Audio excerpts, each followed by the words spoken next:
Chapter 125. After Tetsuya Watanabe watched Sano Rin's back disappear, he was about to head to the playing club to practice his oboe because he didn't have any filming scheduled today.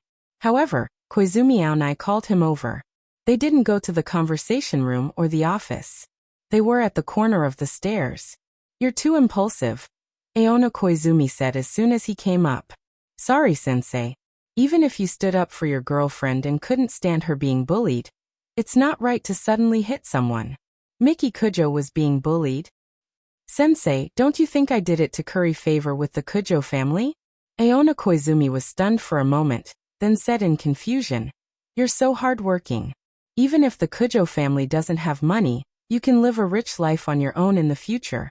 Why would I suspect that you did it for money?" Toru Watanabe didn't know what to say. Rin Kiyono knew that every word he said was true or false, but Aona Koizumi would think of him from the positive side no matter what. He thought about it and made up his mind. "I won't do it again.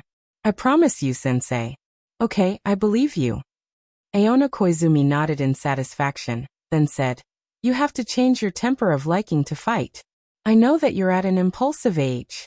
I can understand that you occasionally fight, but it's outrageous for a girl to take the initiative to fight." "Wait, sensei, when did I like to fight?" Toru Watanabe was confused. He was an absolute pacifist. If it weren't for the Nobel Prize in Literature nominating him, he would have won the Peace Prize. The reason for the award was, as a transmigrator, he didn't use a fruit knife to slash from the southern heavenly gate to the northern heavenly gate to dominate the world and make the world restless. "Did you forget? I even took you to the infirmary and asked Miyuki to treat your injuries." After hearing Aona Koizumi's words, Toru Watanabe immediately recalled that she happened to meet him after the life-and-death battle with Jinglu in the sports equipment hall. Toru Watanabe really couldn't refute, even though it wasn't a fight that he had initiated. "I'll change. If you have any problems in the future, you can look for me. If I can't solve it, you can look for the principal. This time, you acted on your own accord. I don't know what kind of punishment you will receive." Aona Koizumi had a worried look on her face. "Don't worry, sensei. With Miki here, I'll definitely be fine." "I hope so." Aona Koizumi said a few more things that the Cultural Festival Executive Committee needed to pay attention to before leaving. Toru Watanabe stood alone in the corner of the stairs and looked at the Shinjuku district through the large glass window. The skyscrapers here were completely different from the countryside in Iwate Prefecture. The next day, the girls in the music club who didn't like him to begin with started to dislike him even more after hearing that he had slapped a girl. Toru Watanabe himself looked down on boys who hit girls, so it was natural for others to dislike him and distance themselves from him. But no one liked to be hated and isolated. Toru Watanabe intentionally trained himself to not care about other people's opinions and worked hard to train his willpower. But he couldn't help but feel slightly disappointed when faced with such a situation. But this was related to the student council president's life. Even if she was bad-mouthing him everywhere, he had to do this. After the weekend break ended, Toru Watanabe was surrounded by people on his way to school on Monday morning. He was usually surrounded by people, but today was different. People looked at him as if he was trash. When he walked through the school gates, his classmates all looked at him curiously but avoided him. The Morals and Discipline Committee didn't even try to hide their disgust. The one with the best expression was actually the PE teacher who usually looked fierce, but he just pretended not to see Toru Watanabe. After entering the school, Toru Watanabe looked at the shoe cabinet without any love letters and sighed. Even if he confessed to Miki Kujo in front of all the teachers and students, even if he offended all the girls in the music club, the love letters that never stopped were all gone. "Do you regret it?" Toru Watanabe came back to his senses and looked at the beautiful girl who took the initiative to talk to him. "Oh, it's Kiyono. Good morning." "Good morning." Rin Kiyono nodded. "What did you just ask me?" "I asked if you regret what happened on Saturday." Rin Kiyono closed the shoe cabinet and looked at him. "I do regret it a little." Toru Watanabe threw his indoor shoes on the ground and put his feet in them. "Tell me in detail." "Human observation?" Rin Kiyono rested her chin on her hand and smiled. "You can say that." "How heartless." It's fine if you don't comfort me, but you're treating me as a target for investigation. My condolences. Alright, tell me. I don't regret it, but it's a little annoying. Think about it, I don't like the student council president, and I didn't even know her before. It would be foolish of me to be ostracized by everyone for the sake of such a random person. The only person who wouldn't mind doing such a thing would be the male lead of a light novel. I'm not that gentle. The more Toru Watanabe spoke, the angrier he became. But luckily, there's still Kiyono-san who knows the truth. Rin Kiyono was a beautiful and intelligent girl. Toru Watanabe had lied to him in order to improve her impression of him. Only by thinking this way did he feel slightly better. Rin Kiyono didn't comment. Instead, something flashed in her eyes as she asked, "Then what kind of person would you be willing to do something that everyone hates for her?" "What kind of person?" Toru Watanabe repeated as he put his shoes back in the shoe cabinet. "A friend? Or a cute girl with beautiful legs?" "Am I that shallow?" Toru Watanabe casually closed the shoe cabinet and turned to look at Rin Kiyono's delicate features. "Ah, so you also know that it's shallow." Toru Watanabe decided not to dwell on this topic. He thought for a moment. It doesn't matter if she's a friend or not, cute or not. Even if she's an enemy at the very least, I should sincerely acknowledge her. Only if she's worthy of respect would I do such a foolish thing. Worthy of respect, Rin Kiyono muttered to herself in a low voice. Then she looked up and said, "I understand." "Ah, what do you understand?" "I don't even understand what I'm talking about." "Then you should think about it carefully." "Hey, don't go, wait for me." Toru Watanabe chased after her. "Right now in Tokyo, I only care about Kiyono-san's opinion. You can't abandon me." Rin Kiyono didn't stop walking. She flipped her long hair over her shoulder. "Well said, but unfortunately it's a lie." "That's impossible, right? Who else? Isn't this a question for you to think about? Could it be Koizumi-sensei? You can rest assured about this." "I can rest assured. Yes, she's a teacher. As a member of the opposite sex, Kiyono-san is the number one in my heart." Disgusting. Rin Kiyono showed an extremely blatant expression of disgust. "You should say this to Miki." After finishing her personal attack, Rin Kiyono quickly walked away, as if she wanted to get rid of an idiot. This time, Toru Watanabe didn't chase after her. Instead, he slowly walked toward the classroom of Year 1 Class 4. Before he could take 2 steps, Osamu Kunai ran over from behind. "Watanabe, I heard that you beat up the student council president?" Keisuke Saito, who ran over, quickly pulled him back. "Idiot!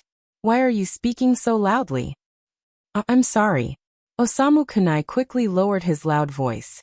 Under the strange gazes of the people around him, Toru Watanabe smiled bitterly and said, "It's okay, everyone should know by now."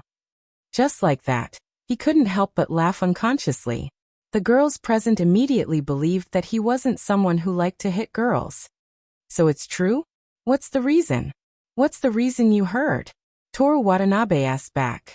Keisuke Saito hesitated for a moment and said, "Everyone said that you beat up someone from the student council in front of everyone in the executive committee in order to get close to Kujo's family. Even the principal is on your side." "I see." It was similar to what Toru Watanabe thought. "You really did that?" "I did beat them up, but the reason? You can just think of it as me falling under Miki Kujo's curse and becoming the vicious princess's hatchet man." "What? For the sake of the future, what's the big deal about betraying a bit of dignity? Those guys are all hypocrites. If they were treated like Watanabe, not to mention beating them up, Kujo classmate would be willing to walk like a dog." Osamu Kunai slapped Toru Watanabe's shoulder fiercely. Although he knew that this guy was comforting him, why did it sound like he was mocking him? Keisuke Saito probably sensed that something was wrong and quickly said, "Kujo classmate is Watanabe's girlfriend. As her boyfriend, it's completely normal for Watanabe to protect her when the student council president bullied her. If it were me, I wouldn't be able to tolerate it either." Yes, that's what I meant too." Osamu Kunai agreed. "No, that's not what you meant at all. Thank you both, but I'm not that bad or that I like beauty to the extent that you think I am. You're still denying it." Just now, I saw you walking together with Class 1's Rin Kiyono. Tell me the truth. Are you planning to two-time? Osamu Kunai suddenly jumped up and clamped Toru Watanabe's neck with his arm. That's right. Keisuke Saito locked Toru Watanabe's arm. The two most beautiful girls on campus are all related to you. Hey, hurry up and let go. There are so many people here. I don't want to be accused of liking men after I've beaten up girls. The three of them joked around as they walked into the classroom. His classmates looked at him with complicated expressions. The girls couldn't grasp the distance between them and him, so they didn't say a word to him for the time being. Toru Watanabe didn't plan on using his charm to change the girls' opinion of him just because of his appearance. After a whole morning, the news of Toru Watanabe hitting someone on Saturday spread like wildfire. Not everyone was as kind as Aona Koizumi and Osamu Kunai. Some suspected that he was a lackey of capitalism for money, some said that he had violent tendencies, and some said that country bumpkins were barbarians. Of course, there were also a small number of people who agreed with Aona Koizumi and thought that he was a person who loved his girlfriend very much, but overreacted a little. After lunch, the results of the opening exam were posted. Toru Watanabe was still in third place. Originally, the summer vacation was a good time to catch up. With the two girls' habits, they would never secretly study during the summer vacation. However, Toru Watanabe also put all his effort into trying to reach the master level of oboe. He wasn't in a hurry to win or lose in his studies. Before the national competition ended, achieving a breakthrough in oboe was the most important thing. However, compared to oboe, Toru Watanabe had more urgent matters to attend to. The day after tomorrow, September 9th, was Miki Kujo's birthday. What should I give my girlfriend for her birthday? Toru Watanabe asked Osamu Kunai and Keisuke Saito. If it was before the executive committee incident, he could still discuss it with the girls. Now he could only discuss it with the two boys. A heart-shaped necklace? How about a set of your favorite anime Blu-ray discs? Toru Watanabe decided to look for Rin Kiyono. They were both rich girls.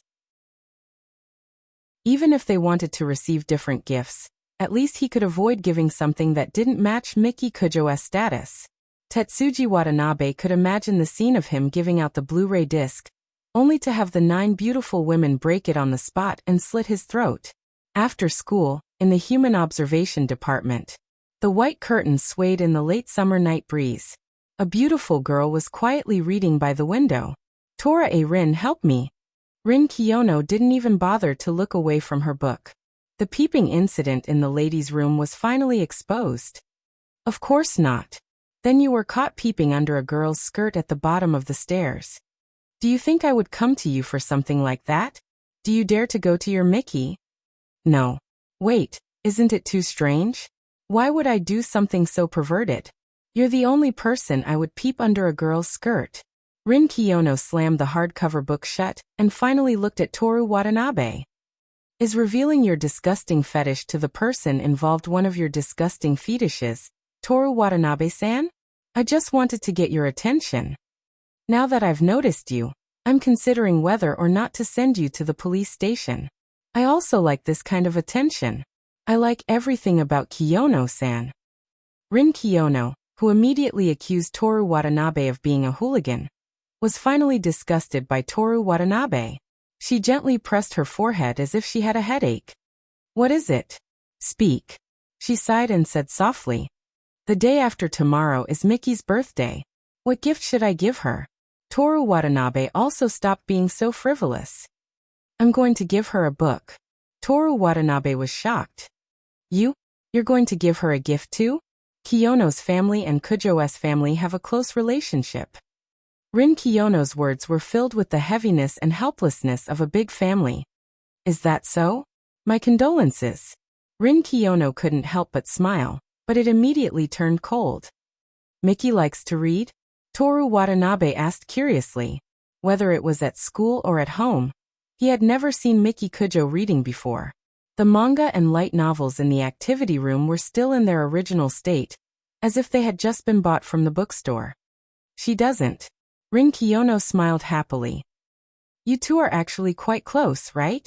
Rin Kiyono stopped smiling and looked at him with dissatisfaction. It seemed that they weren't close. Then what should I give her as her boyfriend? Toru Watanabe wisely changed the topic. A necklace. Rin Kiyono's lips curled into a cruel sneer. A dog necklace. Aren't you being too vengeful? You're trying to take my life in a roundabout way. Rin Kiyono paused for a moment, then smiled happily. I forgot that you're a coward. What does that have to do with being a coward? I just love life. Different people say different things. Rin Kiyono first came to the conclusion that Toru Watanabe was a coward. Then she rubbed her chin in contemplation. That woman likes unique things, and they have to be the best. Got it. I'll give myself to her right now. Are you an idiot? I'm seriously trying to think of a solution for you. What are you talking about? Sorry, there's something wrong with my attitude. Toru Watanabe only wanted to bring up the sword god's domain joke. As expected, rich girls who liked anime only existed in anime. But after hearing what she said, and thinking about his promise to Aono Koizumi, he already had an idea about what to give her. September 8th was still spent in isolation, and it was now Miki Kujo's birthday. As an old aristocrat and a new capitalist, her birthday was naturally a grand affair. According to the video call they had the night before, there would be one during the day and another at night. The evening was more private, and the attendees were all close relatives and friends of the Kujo family. Toru Watanabe had to go to school during the day, so he told Miki Kujo that he would only attend the birthday party at night. In fact, Miki Kujo said that it was fine not to attend the party during the day, because he didn't know when he would finish packing, and he wasn't used to having the driver wait for him. He refused Miki Kujo's suggestion that someone pick him up. He slowly changed into the suit that Miki Kujo recently bought for him, and combed his hair into an adult style. He couldn't help admiring himself in the mirror, and then he took a taxi to the party alone. During the day, the party would be held at a hotel, and at night, it would be held at one of the Kujo family's properties that Toru Watanabe had never been to. It was a magnificent building located in Qingshan. The taxi was stopped before it got close, and there was no chance for it to appear among the luxury cars. The reason was that it was private property. After paying the fare, Toru Watanabe looked at the road under his feet, and the gate 100 meters away. He thought that if someone wanted to assassinate him, he would have been shot into a sieve. Before he could identify himself, the bodyguard had already put his hands in front of him and respectfully bowed to apologize. I'm really sorry. I didn't know it was young Master Watanabe. I'll ask someone to drive you in right away. No need. Sorry to trouble you. It was only 100 meters away, and he would have already walked in by the time the car arrived. After walking 100 meters, he entered the gate. After another 100 meters, Toru Watanabe finally entered the mansion. Fortunately, it was already nighttime. Otherwise, he would have sweated after walking so far in a suit in the remaining heat. There were maids at the door checking invitations. Toru Watanabe didn't have one, and they didn't ask. They directly led him in and told him which floor Miki Kujo was on, which room she was in, and which floor she was preparing. He could go up directly to find her. Toru Watanabe wouldn't go there unless he was stupid. He found Kujo's mother, who was talking to a few rich ladies. Auntie, good evening. Kujo's mother was still wearing a kimono, and there was a gentle smile on her young face. She nodded to Toru Watanabe and said with a smile, Kun Watanabe is here. Miki is upstairs. Go and find her yourself. Okay. After agreeing, Toru Watanabe smiled apologetically at the rich ladies, and then sneaked to a corner to eat. Miss Kiyono, who was wearing a light green dress, had already started eating on the other side. Time slowly passed. When the birthday party began, Miki Kujo, who was wearing a yellow dress, gracefully walked down the spiral staircase. Halfway down the stairs, she stopped and looked down at all the guests who were looking at her. She slowly stretched out her right hand and made a gesture of waiting for someone to help her. The living room was so quiet that not a sound could be heard. It was so quiet that Toru Watanabe's heart raced. He first looked at Kujo's mother. She was looking at her daughter with satisfaction, and she had no intention of going up. Toru Watanabe looked at the row of maids, who were standing to the side. He also had no intention of going up. Then he looked at Rin Kiyono. She was looking at him with interest with a smile that said, "So you're quite brave." "It's over. It's over. It's over." So she was waiting for me. Why wasn't there any notice or rehearsal? Damn it. Toru Watanabe tidied up his clothes and quickly walked through the crowd. He took a deep breath and stepped up the spiral staircase under everyone's gaze. He held Miki Kujo's right hand that was hanging in the air. Miki Kujo looked at him meaningfully. Toru Watanabe returned a slightly stiff smile. Toru Watanabe's movements were hurried. His smile was unnatural. But no matter how he smiled, he looked good. He was brimming with confidence. No one would think that he was rude. After the two of them looked at each other, Miki Kujo gave Toru Watanabe a look that said, "I'll deal with you later." Then she smiled and held his arm. Looking at the two people standing together and slowly walking down the stairs, a handsome man and a beautiful woman, there was nothing to nitpick about. The guests couldn't help but applaud. The party lasted for more than an hour. Toru Watanabe was brought along by Miki Kujo the whole time, participating in various topics. "Miki, when are you going to get married?" An elderly lady teased. 18 years old. Miki Kujo smiled like an innocent little girl. "What's the child's surname? Is it a boy or a girl?" Another old man in a kimono asked. With this question, Miki Kujo looked at Toru Watanabe. So everyone's gaze focused on the beautiful boy. "Kujo," Toru Watanabe said with a smile. "Just have a few more. Leave one with the surname Watanabe," Miki Kujo said considerately. "Hahaha, niece Kujo, did you hear that? Your daughter said she wants to have a few more." Kujo's mother smiled and nodded. "Our family has only had one child for the past 3 generations. I'm also very happy that Miki is willing to have more children." "Little Miki, how many children are you going to have?" a white-haired woman asked. Miki Kujo looked at Toru Watanabe with a smile. 4. 4 is good, but it'll be hard. Take care of your body." Okay. Although it was called a birthday party, it was more like a teasing party. If he had known, he would have attended the wedding during the day. They weren't familiar with each other and definitely wouldn't have talked about such private matters. As soon as they entered the room, Toru Watanabe took off his suit while complaining to Miki Kujo. "What are you complaining about? I'm more tired than you. Come and help me take off my dress." Toru Watanabe looked at Miki Kujo, who had her back to him, and opened her arms. She was wearing a luxurious dress with a corset.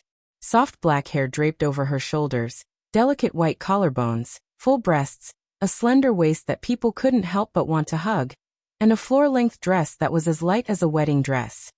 "Why are you taking it off?" Toru Watanabe put his hand on her waist and felt the texture of the dress. He bit her small and delicate earlobe. "I like it like this." Miki Kujo tilted her head as if she was ticklish. Toru Watanabe kissed her snow-white slender neck and smelled the sweet fragrance on her body. "It's ticklish." Miki Kujo raised her neck. "Then I'll kiss here." "Are you sick?" Miki Kujo frowned. "I'm sick. My legs are tired. You can do it yourself." Miki Kujo adjusted the position of the pillow and lay down lazily. Toru Watanabe looked at Miki Kujo, who was lying motionless on the bed, and wondered why he was here. In the end, Miki Kujo felt comfortable. Under the quilt, Toru Watanabe hugged her waist and looked at her face that was about to fall asleep. "Miki, I have something to discuss with you."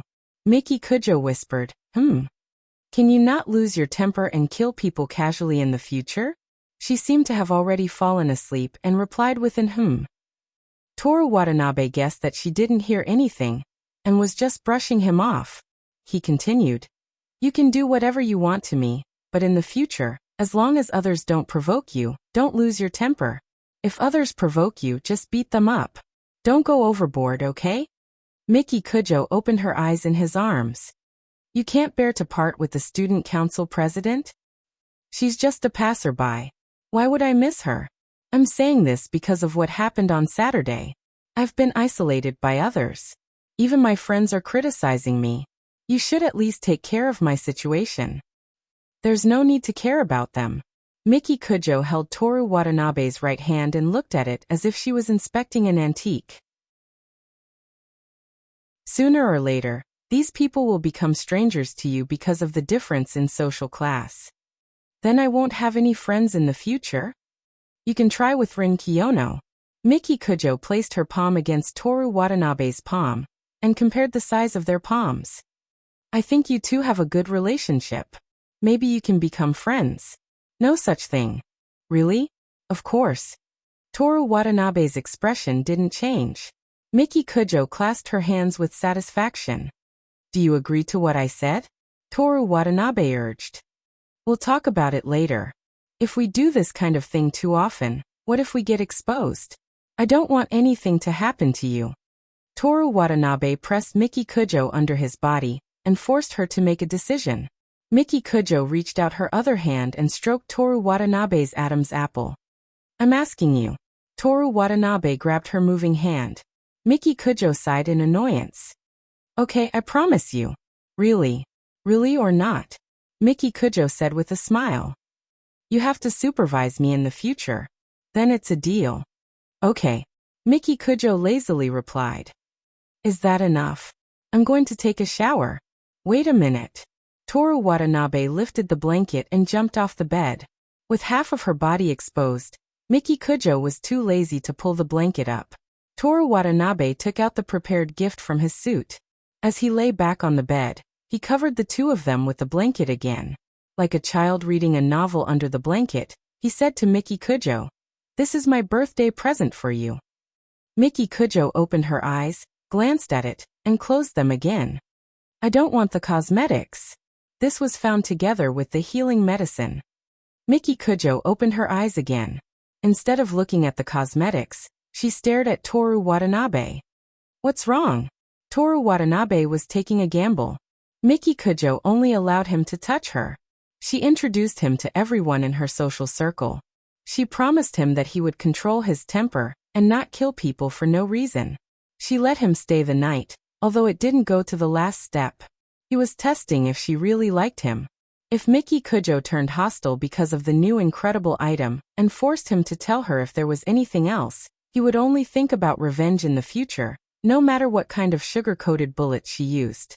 But if Miki Kujo liked him and stopped killing people for trivial matters, he wouldn't expect to get an item that could kill people in the future. The two of them looked at each other in silence. Miki Kujo suddenly turned around and sat on Toru Watanabe. She grabbed his neck with both hands. Tell me. Her long hair fell on Toru Watanabe's face. How many more things are you hiding from me? No more. Really? Toru Watanabe's breathing stagnated. Miki Kujo looked at him for a while and let go. She leaned on him weakly. If I find out, I'll cut off your legs and make you sit in a wheelchair by my side for the rest of your life. Really? You don't sound like it. Really? Miki Kujo ignored Toru Watanabe, who sounded guilty. She took the round box of cosmetics and asked, "What's this for?" It's not very useful for you now. Toru Watanabe hugged her waist and looked at the round box. This is a beauty cream. It can remove acne, freckles, whiten, anti-aging, repair and brighten the skin. That's it. Miki Kujo looked up and glanced at him. Toru Watanabe whispered in her ear. It's effective in one bottle. The effect is permanent and there are no side effects. Miki Kujo narrowed her eyes slightly. Will it be like the last medicine where there are a lot of ingredients that don't exist on Earth? It should be. Toru Watanabe looked around and said. Miki Kujo snorted and threw the round box aside. It was quickly swallowed by the soft bed. She put her arms around Toru Watanabe's neck. Carry me to the shower. I'm sleepy. The next morning, because he still had to go to school, he rushed home to change his school uniform. Toru Watanabe woke up early and said goodbye to Kujo's mother. Kujo's mother asked someone to drive him back to the rented house. This time he didn't refuse. Miki Kujo lazily got up after 10 o'clock. Did you sleep well last night? Kujo's mother looked at her daughter and teased. How can I sleep well when I'm all touchy? Miki Kujo sat at the dining table. The servants had already served the food. You guys go out first. After the servants left, she put the round box on the table and picked up a spoon. It's new. Kujo's mother's eyes flashed. She reached out and picked up the round box. She opened the lid. Inside was a transparent soft body with a faint herbal fragrance. "What does it do?" she asked. Miki Kujo took a sip of the milk that was shipped from Hokkaido in the morning. He said it can repair the skin. It can also remove acne and anti-aging. There must be a special effect, right? Kujo's mother had used similar skincare products, no matter how expensive they were. He said that one bottle will work, and the effect will last for a long time without any side effects. But I don't know if it's true or not. "Mother, what are you doing?" Kujo's mother ignored her daughter. She took out a little bit and rubbed it on the back of her hand. The part that was rubbed on felt cold. When the cold feeling disappeared, the small piece of skin was like a piece of glass that had been wiped off the dust. It was obviously different from the surrounding area. The mother and daughter looked at this amazing change. This was even more surprising than the healing medicine. Kujo's mother closed the round box and stuffed it into her kimono. After doing all this, she asked her daughter as if nothing had happened. "How did you train him?" She's often willful and occasionally obedient in order to give him a sense of accomplishment. She purposely orders him to do certain things, and if he can't do them, she'll punish him by letting him take advantage of her. She even turns a blind eye to his flirting with Seno-rin and pretends not to know. After listening to her daughter, Kujo's mother said, "I think you're enjoying it too. He's going to train you soon. What does it matter? Anyway, I'll be with him for the rest of my life. He can't escape from me. It's okay to give in to him." Kujo's mother nodded. "Then what do you plan to do with him and Kiyono's daughter?" "There's no hurry. I'll remember everything. After we get married, I'll teach him a lesson." Miki Kujo sneered. "It's your own business. Do as you see fit." After that, Kujo's mother stood up gracefully and walked upstairs. "Mother, don't use all of that. I'm sending it to the research institute." "I know. It's your turn to teach me how to do things."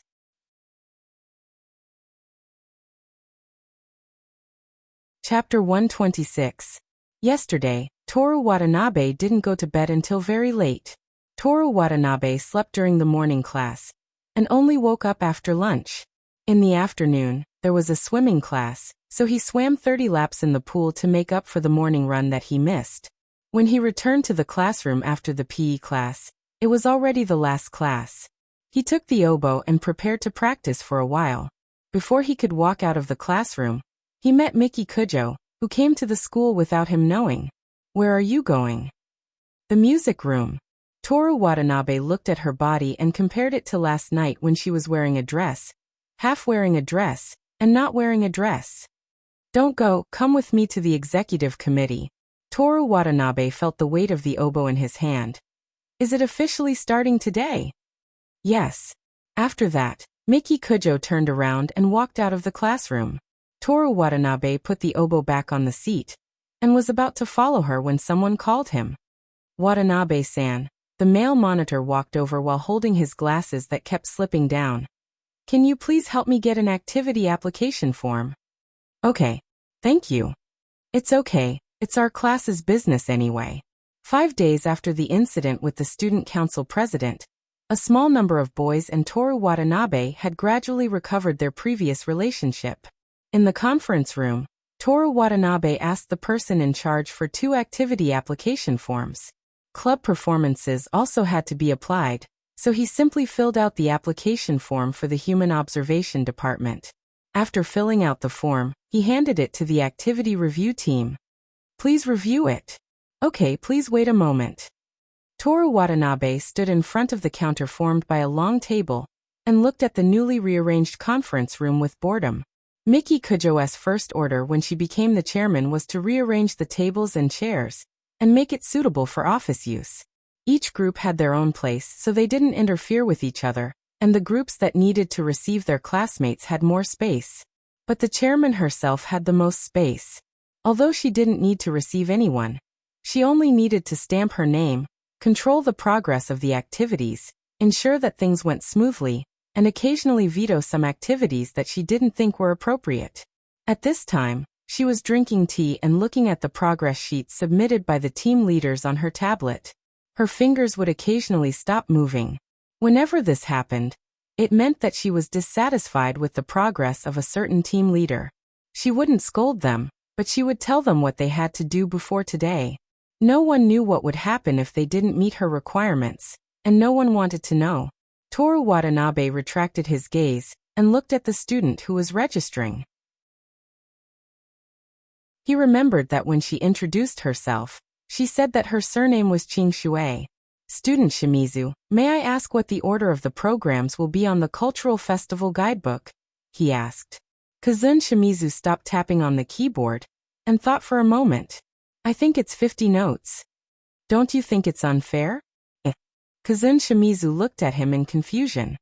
I understand. The reason why they're arranged according to the 50 notes is to emphasize that there's no difference between the clubs, classes, and grades. Even the baseball club and the trumpet club have to follow this order. But, Toru Watanabe paused for a moment. Isn't it unfair to those who submit the application in advance? How is it unfair? Based on what? Toru Watanabe originally wanted to mention the specific clubs, but after thinking for a while, he realized that he didn't know anything about the various clubs in school. He couldn't think of any club that started with an A. He changed his words and said, based on what? Just because a club's name starts with the first note of the 50 notes, it can do nothing and occupy the most prominent position in the official publication every year? Is this fair? But it's always been like this, Kazun Shimizu said instinctively. Is it right all the time? Toru Watanabe pointed at the computer in front of her. In the past, we always used handwriting to register. Later, didn't we switch to the more convenient computer? In that case, we should gradually adopt a fairer and better method for the ranking of the clubs.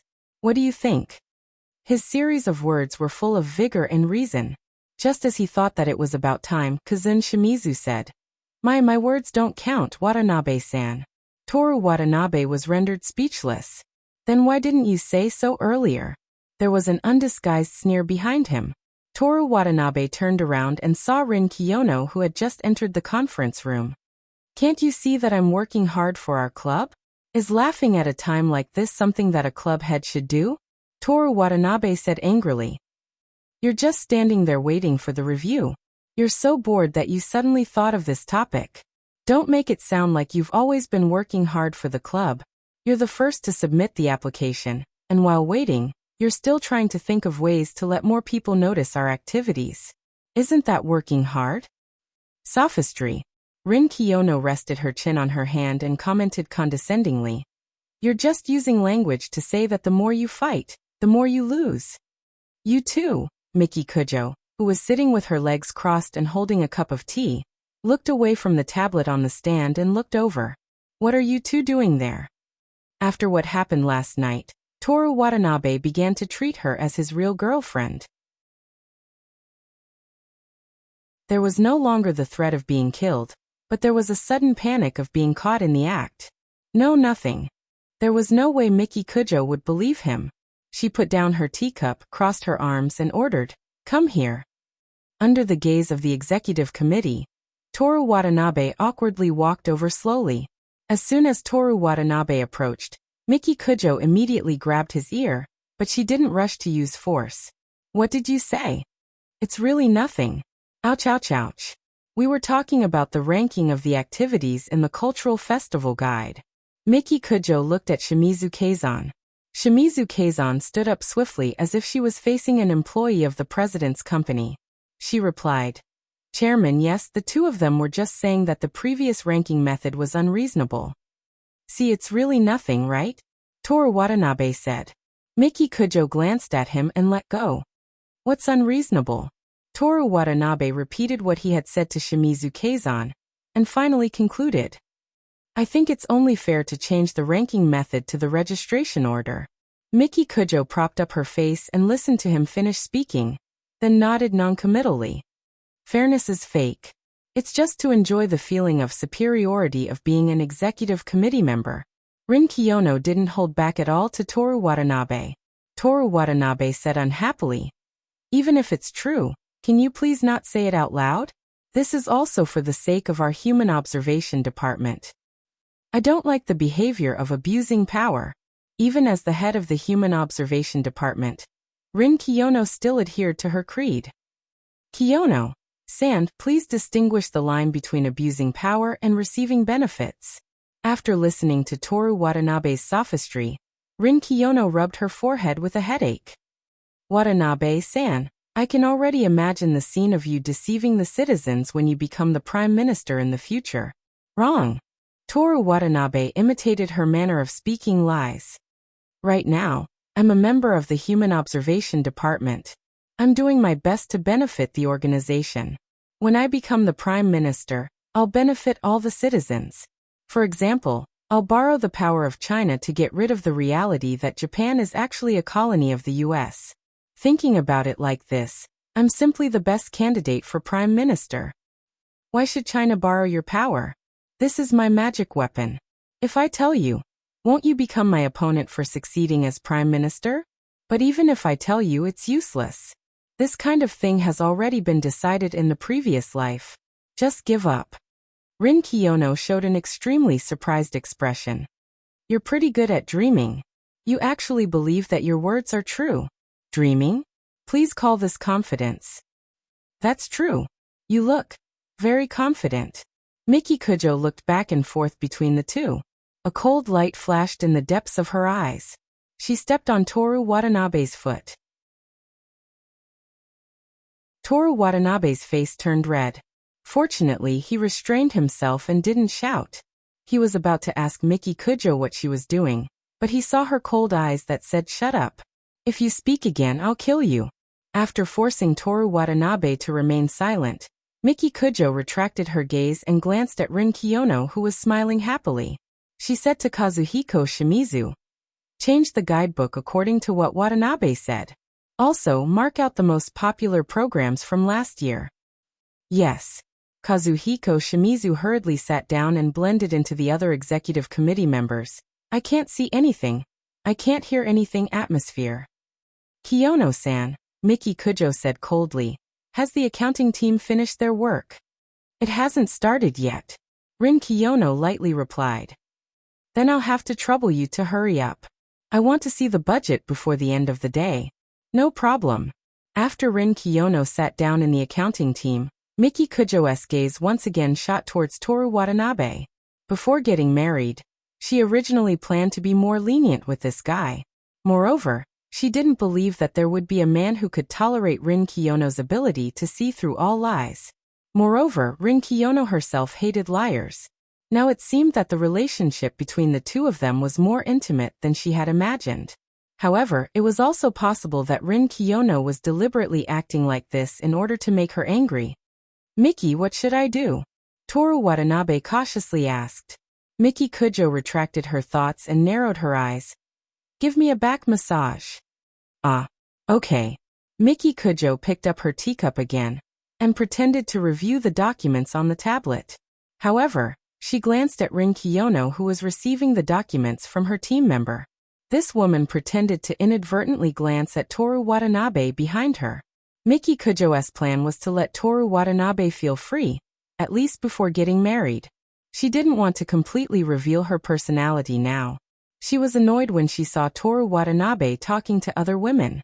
She wanted to kill him. This would keep Toru Watanabe too close and make him stay away from her. And now it seemed that he had a good relationship with Rin Kiyono. If he was forced to go to Kiyono's house, it would be very troublesome. Miki Kujo felt the broad palm on her shoulder. She swiped the tablet and thought about it. She decided to maintain the level of jealousy. Boys didn't hate jealous girls. A certain level of jealousy was even cute in their eyes. However, most people didn't like excessive control. "Okay, go to the equipment room and tell the people who are counting to hurry up." Miki Kujo took a sip of tea and said to Toru Watanabe. "Okay." Looking at Toru Watanabe's back as he left the conference room, Miki Kujo made up her mind. First, she would control her temper. After getting married, not only would she settle the score with Toru Watanabe, but she would also make sure that he wouldn't have any contact with other women in the future. On the way to the equipment room, Toru Watanabe was completely unaware of this. The executive committee had a lot of work to do. As Miki Kujo's secretary, Toru Watanabe's main job was to help her supervise the work in person. For example, there was a conflict between the dance club and the Gujin club, which almost broke out into a fight between women. Toru Watanabe personally preferred the dance club, which had a better figure and could dance in short skirts. There were also clubs and classes that were preparing to set up a stall. He had to review the ingredients they used and ensure the safety of their electricity. In addition, activities that used open fire were of the utmost importance. For example, gardening for roasted sweet potatoes. This was actually gardening? Then wouldn't he, Toru Watanabe, be the king of gardening? It's not enough. No matter how good the roasted sweet potatoes are, it's not something to show off. In the botanical garden, Toru Watanabe thought while eating the roasted sweet potatoes personally made by the head of the horticultural department. In addition to this physical work, there were also endless forms to write. Originally, it didn't matter if they just wrote it casually. However, Miki Kujo found that there were some areas that weren't detailed enough. She would ask her subordinates to submit a clearer explanation, and the subordinates would have to go to the event manager to confirm the specific situation. If the event manager himself didn't know, and then Miki Kujo urged him, that would be terrible. The executive committee simply helped the event manager to perfect the event plan together. There were a lot of problems and they were very busy. However, with Miki Kujo's ability, things were progressing very smoothly. Everyone could only follow orders without any doubts. All the classes and clubs were also preparing for the cultural festival. People could be seen hurrying through the corridors at any time. The whole of Kamigawa was a busy scene. Toru Watanabe was moving between the Wind Club, the Human Observation Club, and the Executive Committee. He was so busy that he even temporarily put aside his Spanish. 2 weeks passed like this. It was the last Friday before the cultural festival. The sun was setting in the west, leaving only a faint red light on the horizon. The pale moonlight faintly appeared in the dark blue sky, announcing the arrival of night. The female lead, Miki Kujo, stood by a railing on the shore of Tokyo Bay. She quietly looked into the distance. The dark water reflected the lights of the building that gradually lit up. Okay. Rin Kiyono looked away from the SLR's observation window. I wait prefecture to Tokyo, 400 kilometers, finished filming. Great. Toru Watanabe, who was holding the reflector high like Abe-chan, could finally put down his sore arm. Now there's only editing and promotion left. That's your business. The female lead, Miki Kujo, who was so lovable just a moment ago, was now a bit careless and arrogant. After that, she got into the luxury car that had been waiting for a long time. Watching the car leave, Toru Watanabe rubbed his sore shoulder and asked Rin Kiyono, who was still checking the SLR. There's still 2 days before the cultural festival. Is there enough time for editing? Everything will go smoothly. When you say that, it makes me very uneasy. The filming of I Wait Prefecture to Tokyo, 400 kilometers, wasn't all smooth sailing. For example, the role of the male lead's mother. When Toru Watanabe asked about the actors, Rin Kiyono also said that everything was going smoothly. In the end, she asked Kujo's mother to act as a friend. For some unknown reason, Kujo's mother actually agreed. How could this be? Toru Watanabe firmly opposed it. Think about it. When the audience watches the movie, the female lead and the male lead's mother look alike. The male lead actually doesn't like childhood sweethearts, but has some kind of hobby, right? Seijino Rei told him the reason, and it definitely wasn't for the sake of Toru Watanabe's reputation.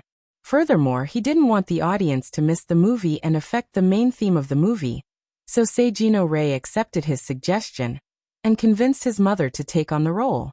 At this time, when he heard that everything was going smoothly, Toru Watanabe subconsciously felt uneasy. From today onwards, I'll only sleep 4 hours a day. I'll definitely be able to finish editing before the cultural festival, Rin Kiyono promised. Sleeping only 4 hours for a few days was a small matter. Toru Watanabe breathed a sigh of relief. Then you can do it. I'll think of a way to promote it, he said. Okay, sorry to trouble you.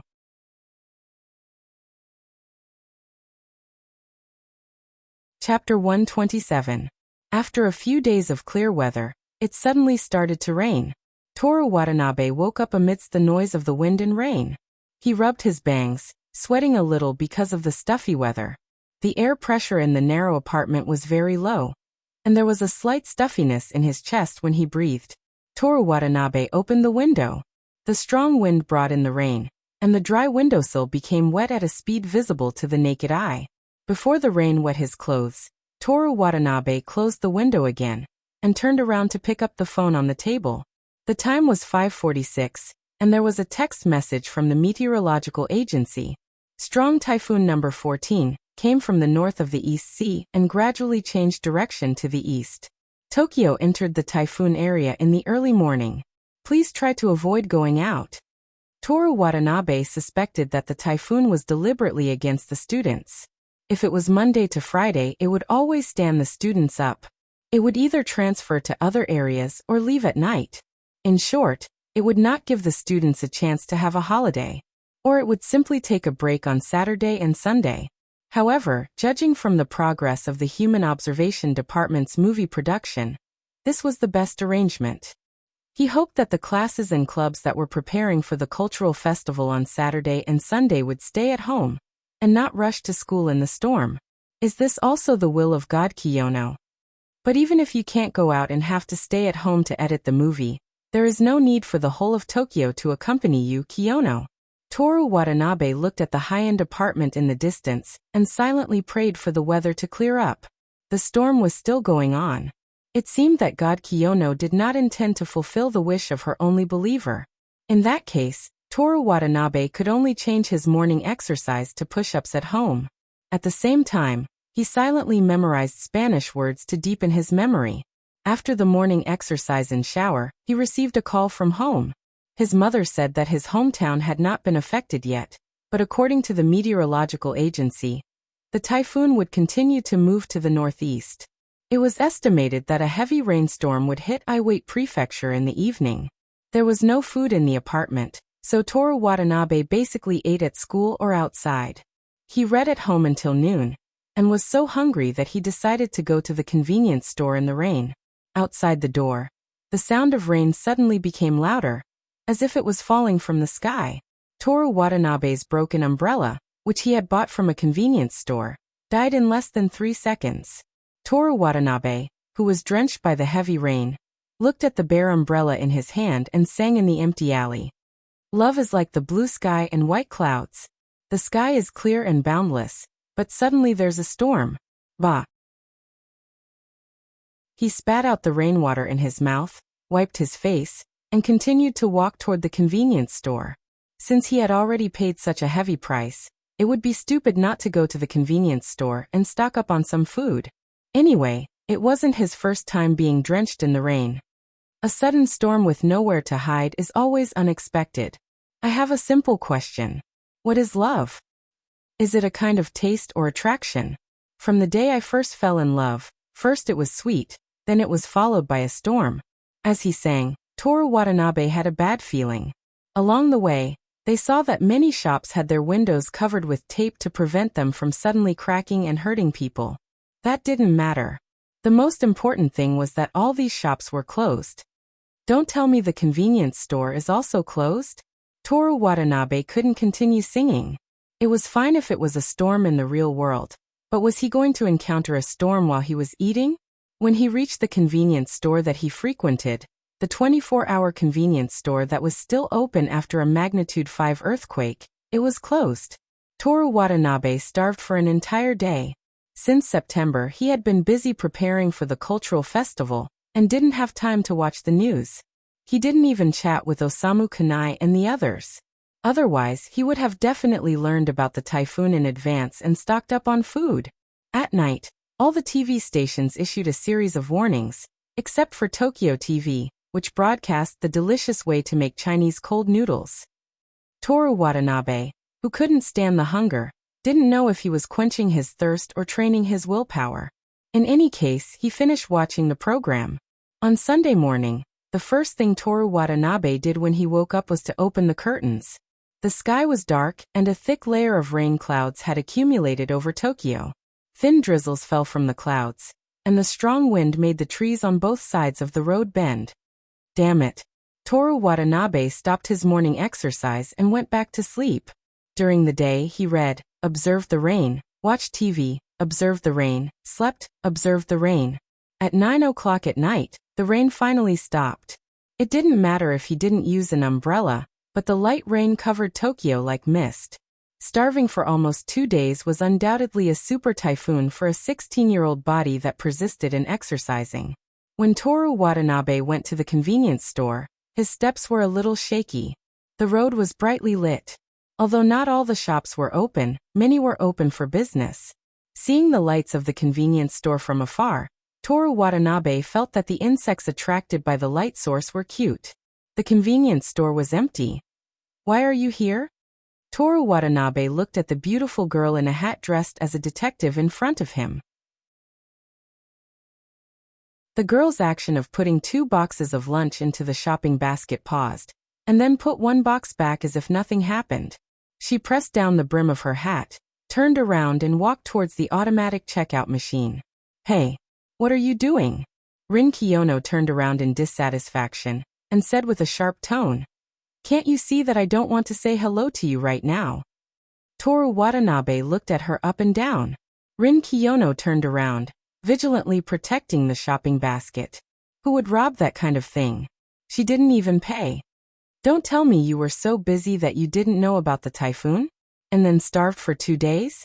Toru Watanabe guessed. Do you think I'm you? Then why did you take 2 boxes of lunch?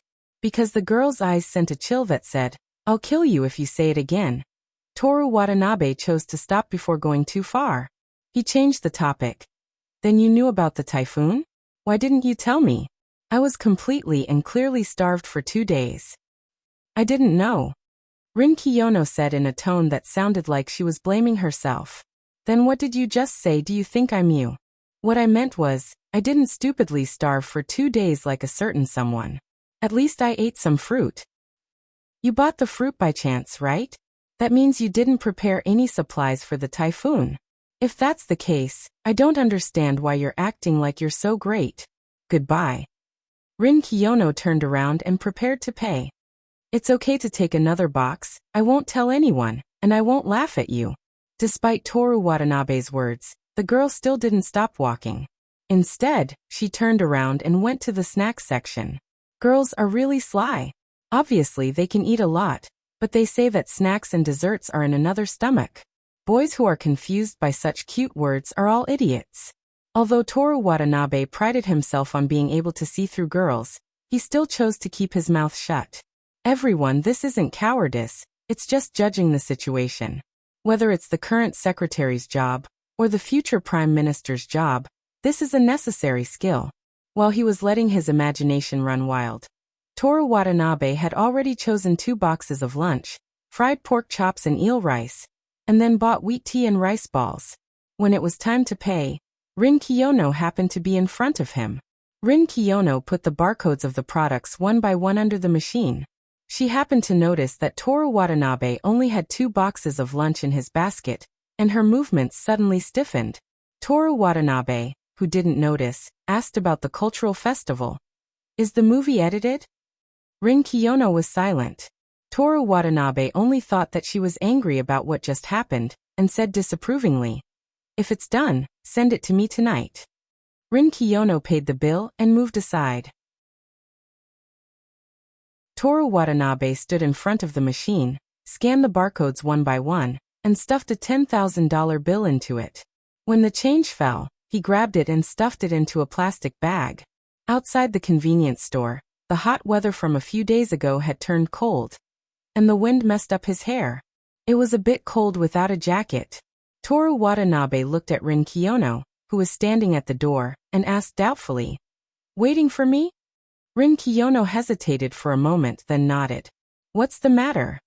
Toru Watanabe took out a rice ball from the plastic bag and ate it in big bites. Rin Kiyono looked at the rice ball in his hand. Movie, it might be too late. It's really a storm in all kinds of senses. Toru Watanabe took another bite of the rice ball. Although she was a bit curious about how a boy could eat so much in one bite, Rin Kiyono asked in surprise. You're not angry? You tried your best. Toru Watanabe stuffed the rest of the rice ball into his mouth, crumpled the packaging into a ball, put it in the plastic bag, and took out the wheat tea. As he unscrewed the cap, he continued. I was the one who suggested making the movie, but the most important work was thrown to you, so I'm not qualified to criticize you. There's one thing I have to explain clearly. Rin Kiyono's eyes stopped on his bobbing Adam's apple. If it weren't for the fact that I didn't have enough food in time, I would have edited the movie already. You can't do anything without eating, and I didn't exercise today. Toru Watanabe screwed the cap. Then please let me help. Rin Kiyono looked at him in surprise. She stayed to ask Toru Watanabe for help. But she was used to doing everything alone, and it took a certain amount of courage to ask for help when she had already said that she could solve the problem. I didn't expect you to be so gentle. I thought you would take the opportunity to laugh at me. Rin Kiyono subconsciously ran her fingers through her hair, but when she raised her hand, she realized that she had stuffed all her hair into her hat today. No, I'm not gentle at all. I'm only like this to you, Kiyono-san. What's with the student council president and the aquarium? Okay, I'm actually very gentle. Toru Watanabe could only admit it. It couldn't be helped, as he was the male lead. Even if I wait prefecture to Tokyo, for 100 kilometers wasn't a light novel. Qing Yi-rin stroked the corner of his mouth and smiled. I don't hate this side of you. Have you fallen in love with me? I hate this side of you. Let's talk about the movie. Rin Kiyono thought for a moment. Come with me. The two of them walked through the misty rain and headed towards Rin Kiyono's high-end apartment. The puddles on the road reflected the colorful neon lights. After the typhoon, what was left was a comfortable silence. When they arrived at Rin Kiyono's apartment, Toru Watanabe felt that the air was much better. His own rented apartment was stuffy and hot, and there was even the smell of rain. The air outside the streets couldn't compare to the air that rich people breathed after being purified by a high-grade air purifier. Not to mention, there was still a 9-point charm in the air. Rin Kiyono took off her hat, and her black hair was tied up with a milky white hairband. She also took off her detective uniform, revealing the white short-sleeved shirt inside. Before they started work, the two of them decided to eat first. How much have you finished? Toru Watanabe ate a delicious eel. Half. Rin Kiyono also ate her lunch in small bites. That's pretty fast. Originally, we could have finished everything in 2 days, but now there's only half left. With the two of us, we can definitely finish it by tonight.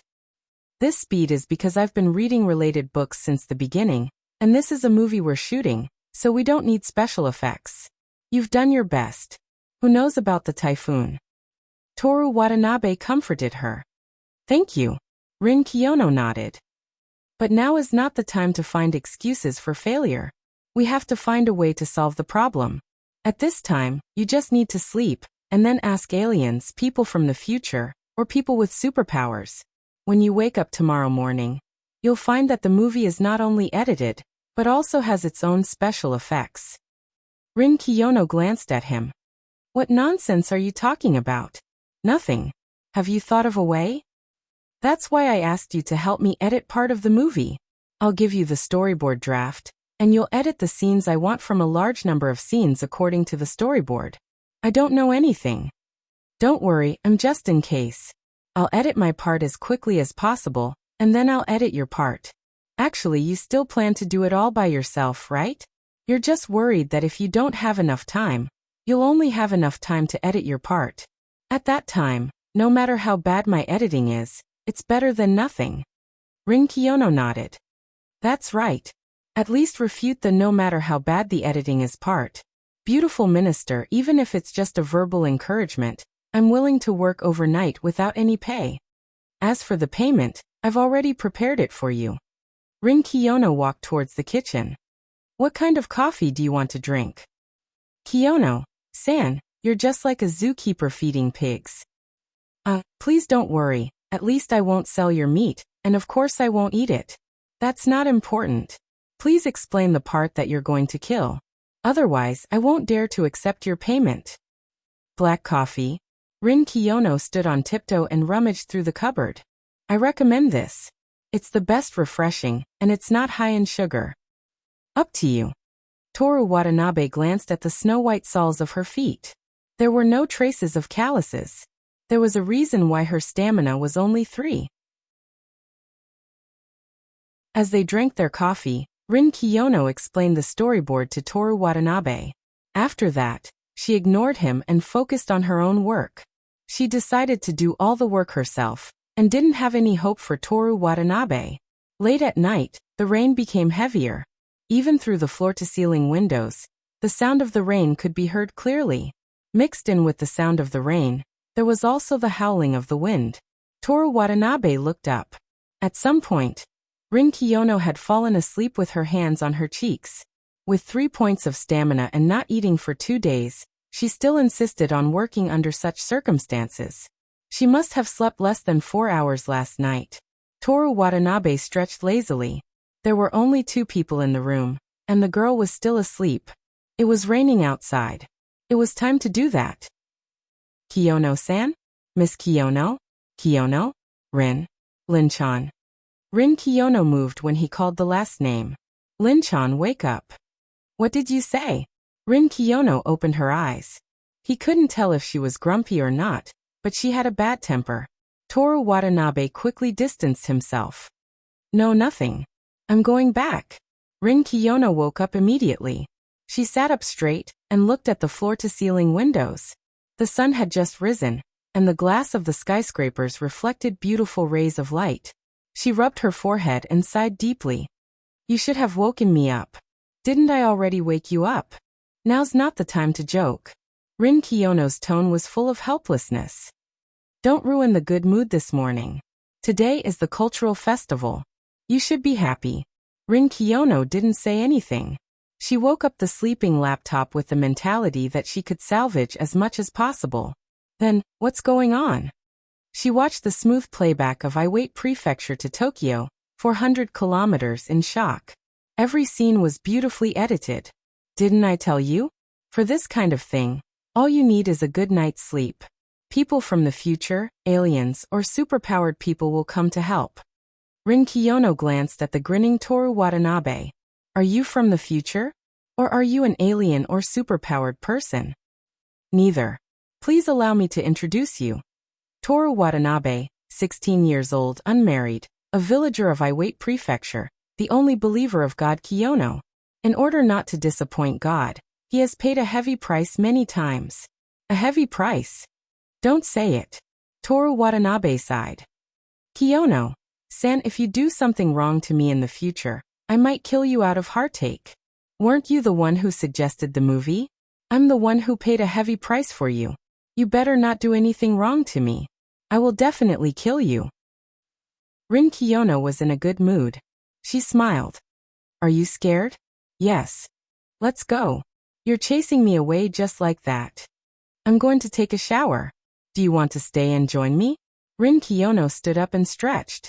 It's not impossible. Come on. If you don't dare, Toru Watanabe is a puppy. Toru Watanabe would be an idiot to fall for it. He took the garbage he ate last night and quickly slipped away. Rin Kiyono stood in front of the floor-to-ceiling window and waited for a while. When she saw Toru Watanabe yawning and starting to run, she smiled and walked into the bathroom.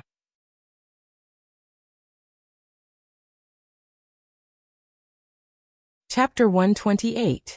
He had arrived earlier than usual, but when Toru Watanabe walked into the classroom, he realized that he was the last to arrive. Watanabe, you're slacking off. Osamu Kanai raised his hands and said in a loud voice. Today is the first day of the cultural festival. It's the cultural festival. You can't be so listless. Keisuke Saito held the cultural festival activity guide, rubbed his chin and said, should we go to the maid cafe first, or go to the fashion research department to watch the model performance? I don't want to think about anything right now. I just want to sleep. Toru Watanabe hugged his backpack and leaned on the table, weakly responding to the two overly excited people. No. Osamu Kanai shook his head exaggeratedly. Tell me honestly, where did you go last night? This is a secret that can't be told. Toru Watanabe answered in a tired voice. Osamu Kanai squatted beside Toru Watanabe's table and asked sneakily, "Watanabe, do girls always yawn cutely when they wake up?" "Ah, where did you hear that? What's it like?" "Usually they're not in a good mood. It's not cute at all. Don't talk to me first. Let me sleep for a while. Wake me up when the opening ceremony starts." Toru Watanabe turned his face away and continued to sleep. Osamu Kanai slowly straightened his body and looked at Keisuke Saito. The two of them took a deep breath and communicated with their eyes. "Is it that? It must be that." Toru Watanabe, who had already fallen asleep, was one-sidedly OED. Toru Watanabe slept until the opening ceremony at 8 o'clock. Only then did he manage to pull himself together and follow the crowd to the stadium. In previous years, the student union president would give a speech at the opening ceremony, but this year's cultural festival was completely devoid of the student union. The person standing on the stage giving orders was the chairman of the executive committee. The chairman spoke with assurance under the gaze of thousands of spectators. That was not right. Those who were familiar with the chairman would be able to tell that he didn't put the thousands of students in his eyes at all. Miki Kujo, just like her name, was a very beautiful princess. She likes to wear black stockings and light-colored underwear. Her breasts and legs are so beautiful that people can't bear to part with them. When she's asleep, her face is twice as cute. When she kisses, she's as strong as usual and will. The above is from Kujo's boyfriend, Toru Watanabe. Toru Watanabe stood in the secretary's position and looked at Miki Kujo in the center of the stage. He was thinking about random things to pass the time. The sudden roar of applause from below pulled him back from his inner monologue. Miki Kujo turned around and walked off the stage. She handed him the microphone, and the two of them walked behind the curtain together. At the back of the stage, Kujo's mother was reading a cultural festival activity guide. Her face was getting younger and younger. If it wasn't for her upper-class hairstyle and her elegant kimono, she would have looked almost the same age as Aono Koizumi. "Mother, are we going to see it now?" Miki Kujo asked. Kujo's mother thought for a moment and said, "No, I want to walk around first. The last time I participated in a cultural festival was more than 10 years ago." "Then Watanabe and I will accompany you. I still have something to do." Toru Watanabe interrupted. "What is it?" Miki Kujo turned around and looked at him with her beautiful eyes. "Give out flyers to promote Iwate Prefecture to Tokyo. Don't do that kind of boring thing. You and I. Let Koen Watanabe go." Kujo's mother interrupted her daughter.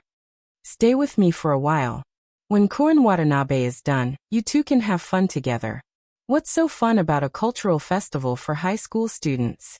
Miki Kujo twisted her mouth and said disdainfully. "You're a high school student. How do you know if it's fun if you don't play?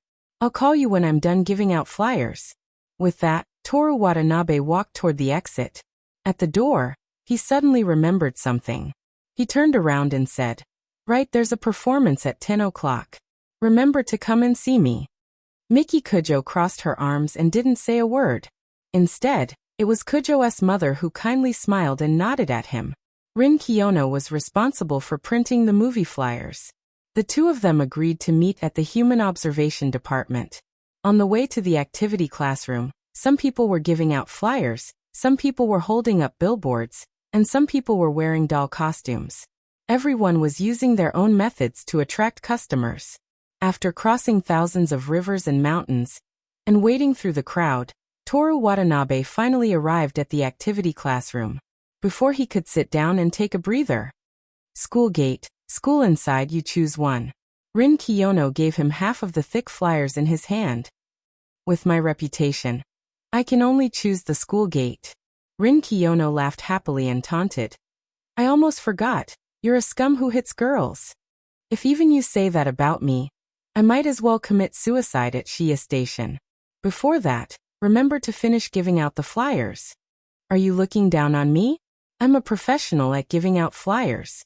Toru Watanabe looked like he was reminiscing about the past.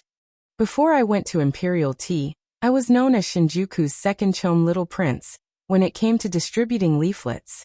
Rin Kiyono stuffed the flyers into his arms, picked up his own and walked out of the classroom. You're just good looking. That's where you're wrong.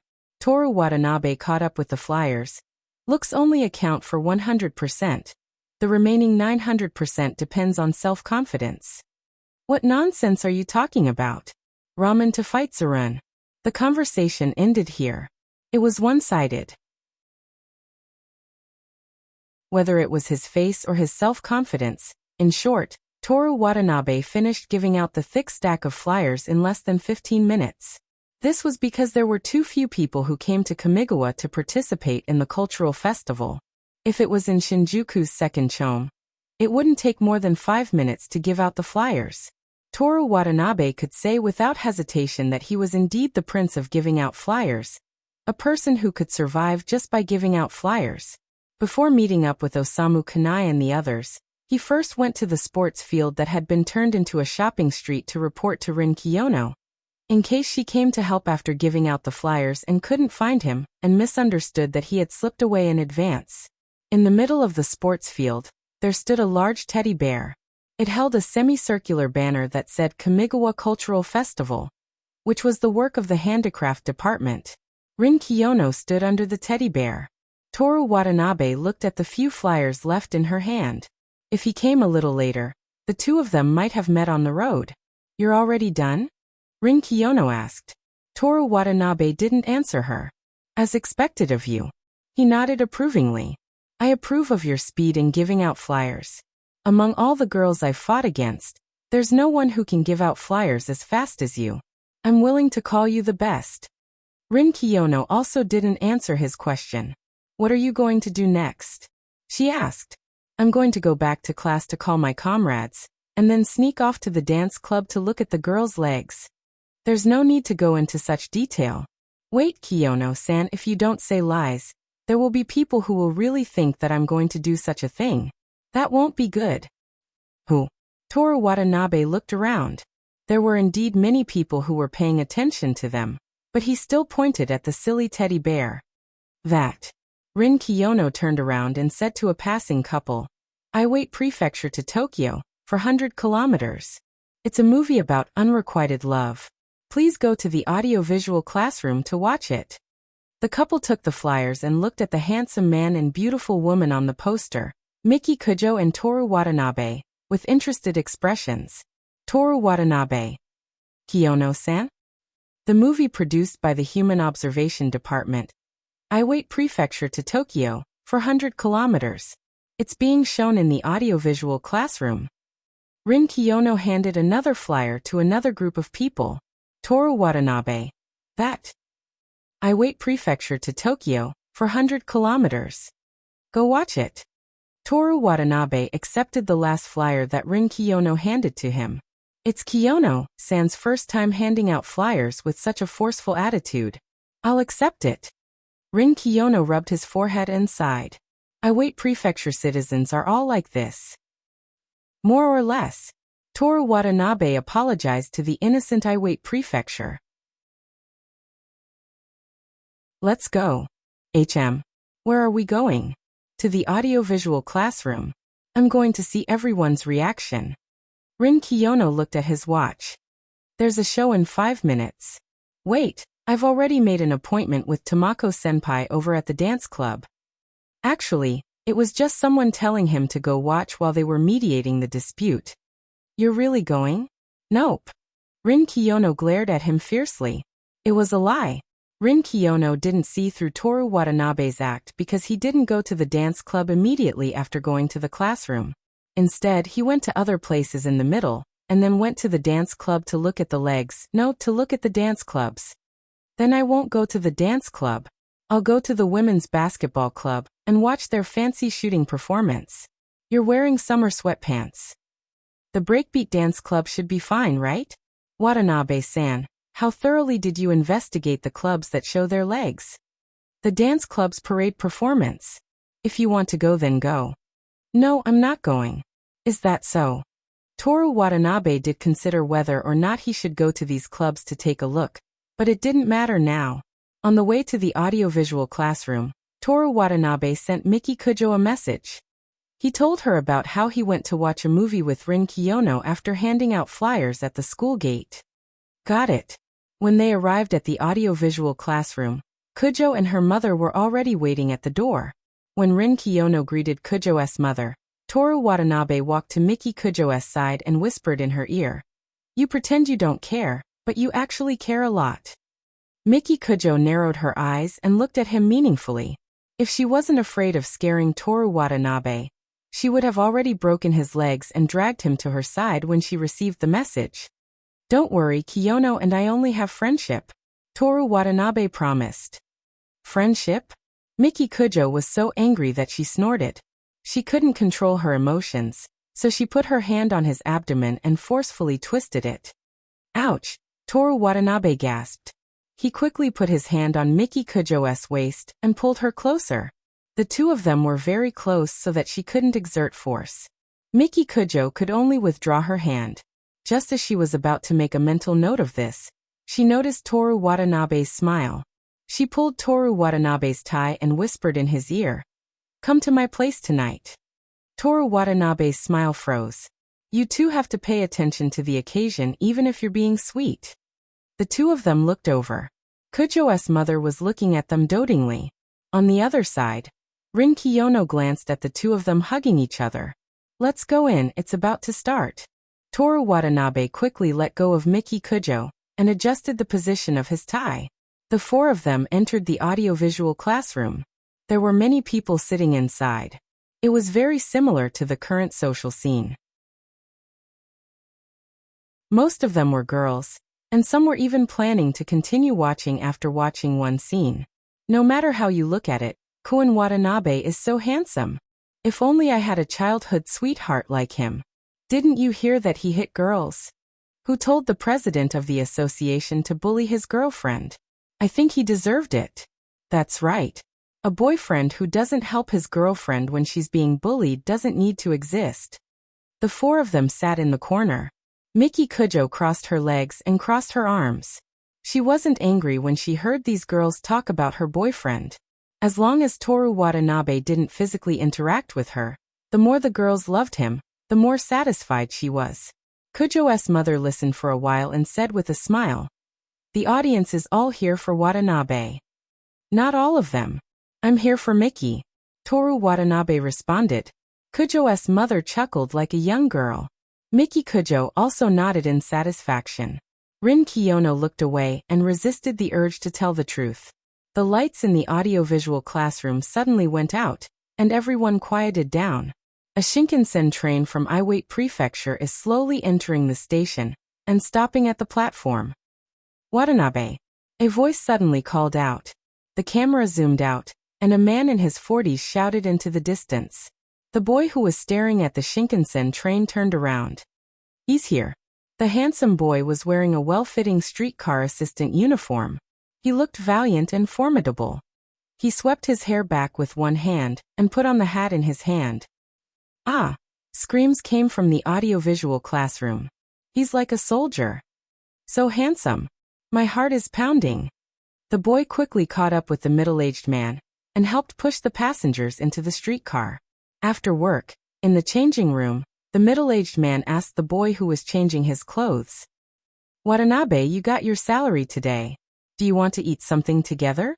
"No, I'm planning to use it to buy a camera." "You have a hobby for photography? That's good. When I was young, I wanted to be a professional railway photographer, but in the end," the voice gradually faded, and the next scene was a black and white photo of the boy. In the 30-minute movie, most of the plot took place in a changing room. 1 year after Toru Watanabe's death, on the anniversary of his death, Watanabe's mother told Toru Watanabe's girlfriend, who came to mourn Toru Watanabe's childhood. A childhood friend who looked exactly like his girlfriend slowly appeared. Everyone finally understood why the boy kept looking at the photo with his girlfriend by his side. Even when he practiced his oboe, he would always look at Iwate Prefecture with his clear eyes. At the end of the movie, it was the last scene of the boy. On a small path in Meiji Shrine Yuan, the boy slowly put down his girlfriend's photo and looked up. When the sun shone on his handsome and youthful face, every frame that flashed in the camera was breathtaking. His facial features were exquisite, and his eyes were melancholy and gentle. It was breathtaking. The emerald green leaves danced in the breeze. The boy's fluttering eyelashes slightly pursed sexy lips, and his haggard but gentle side profile under the bright sun stunned everyone in front of the screen.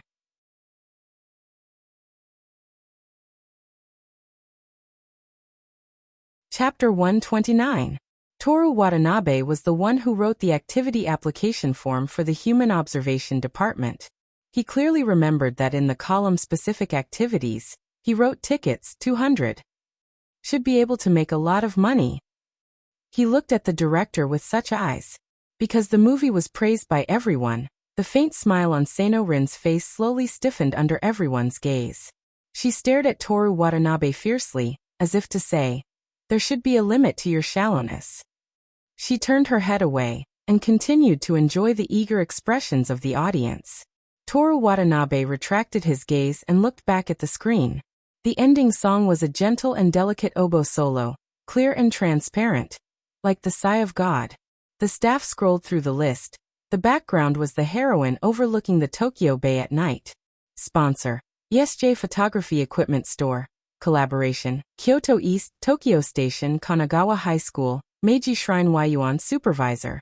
Rin Kiyono. Special reminder: this story is purely fictional, and has nothing to do with actual characters, groups, or other inherent nouns or phenomena. If there is any similarity, it is purely coincidental. The 30-minute movie ended, and the lights in the audiovisual classroom were turned on again. It was not as exaggerated as the movie theater, but everyone was still in a trance. Then there was a heated discussion. The sun that was about to end of summer penetrated the silver leaves of Meiji Shrine Yuan. In the afternoon before the last fireworks, Toru Watanabe was on a quiet path in the forest, looking up at the scattered sunlight on his handsome face. His slightly swaying hair really made the girls fall in love with him. It was very successful. Kujo's mother looked at the nonstop talking audience and smiled. "Mickey's acting is amazing." Toru Watanabe clapped and said, "Oscar is just SOSO." Miki Kujo nodded with satisfaction. "You're not bad either." No, I'm just a vase. In terms of acting, I'm not even worthy of carrying your shoes. If you want the job of carrying my shoes, you can do it anytime."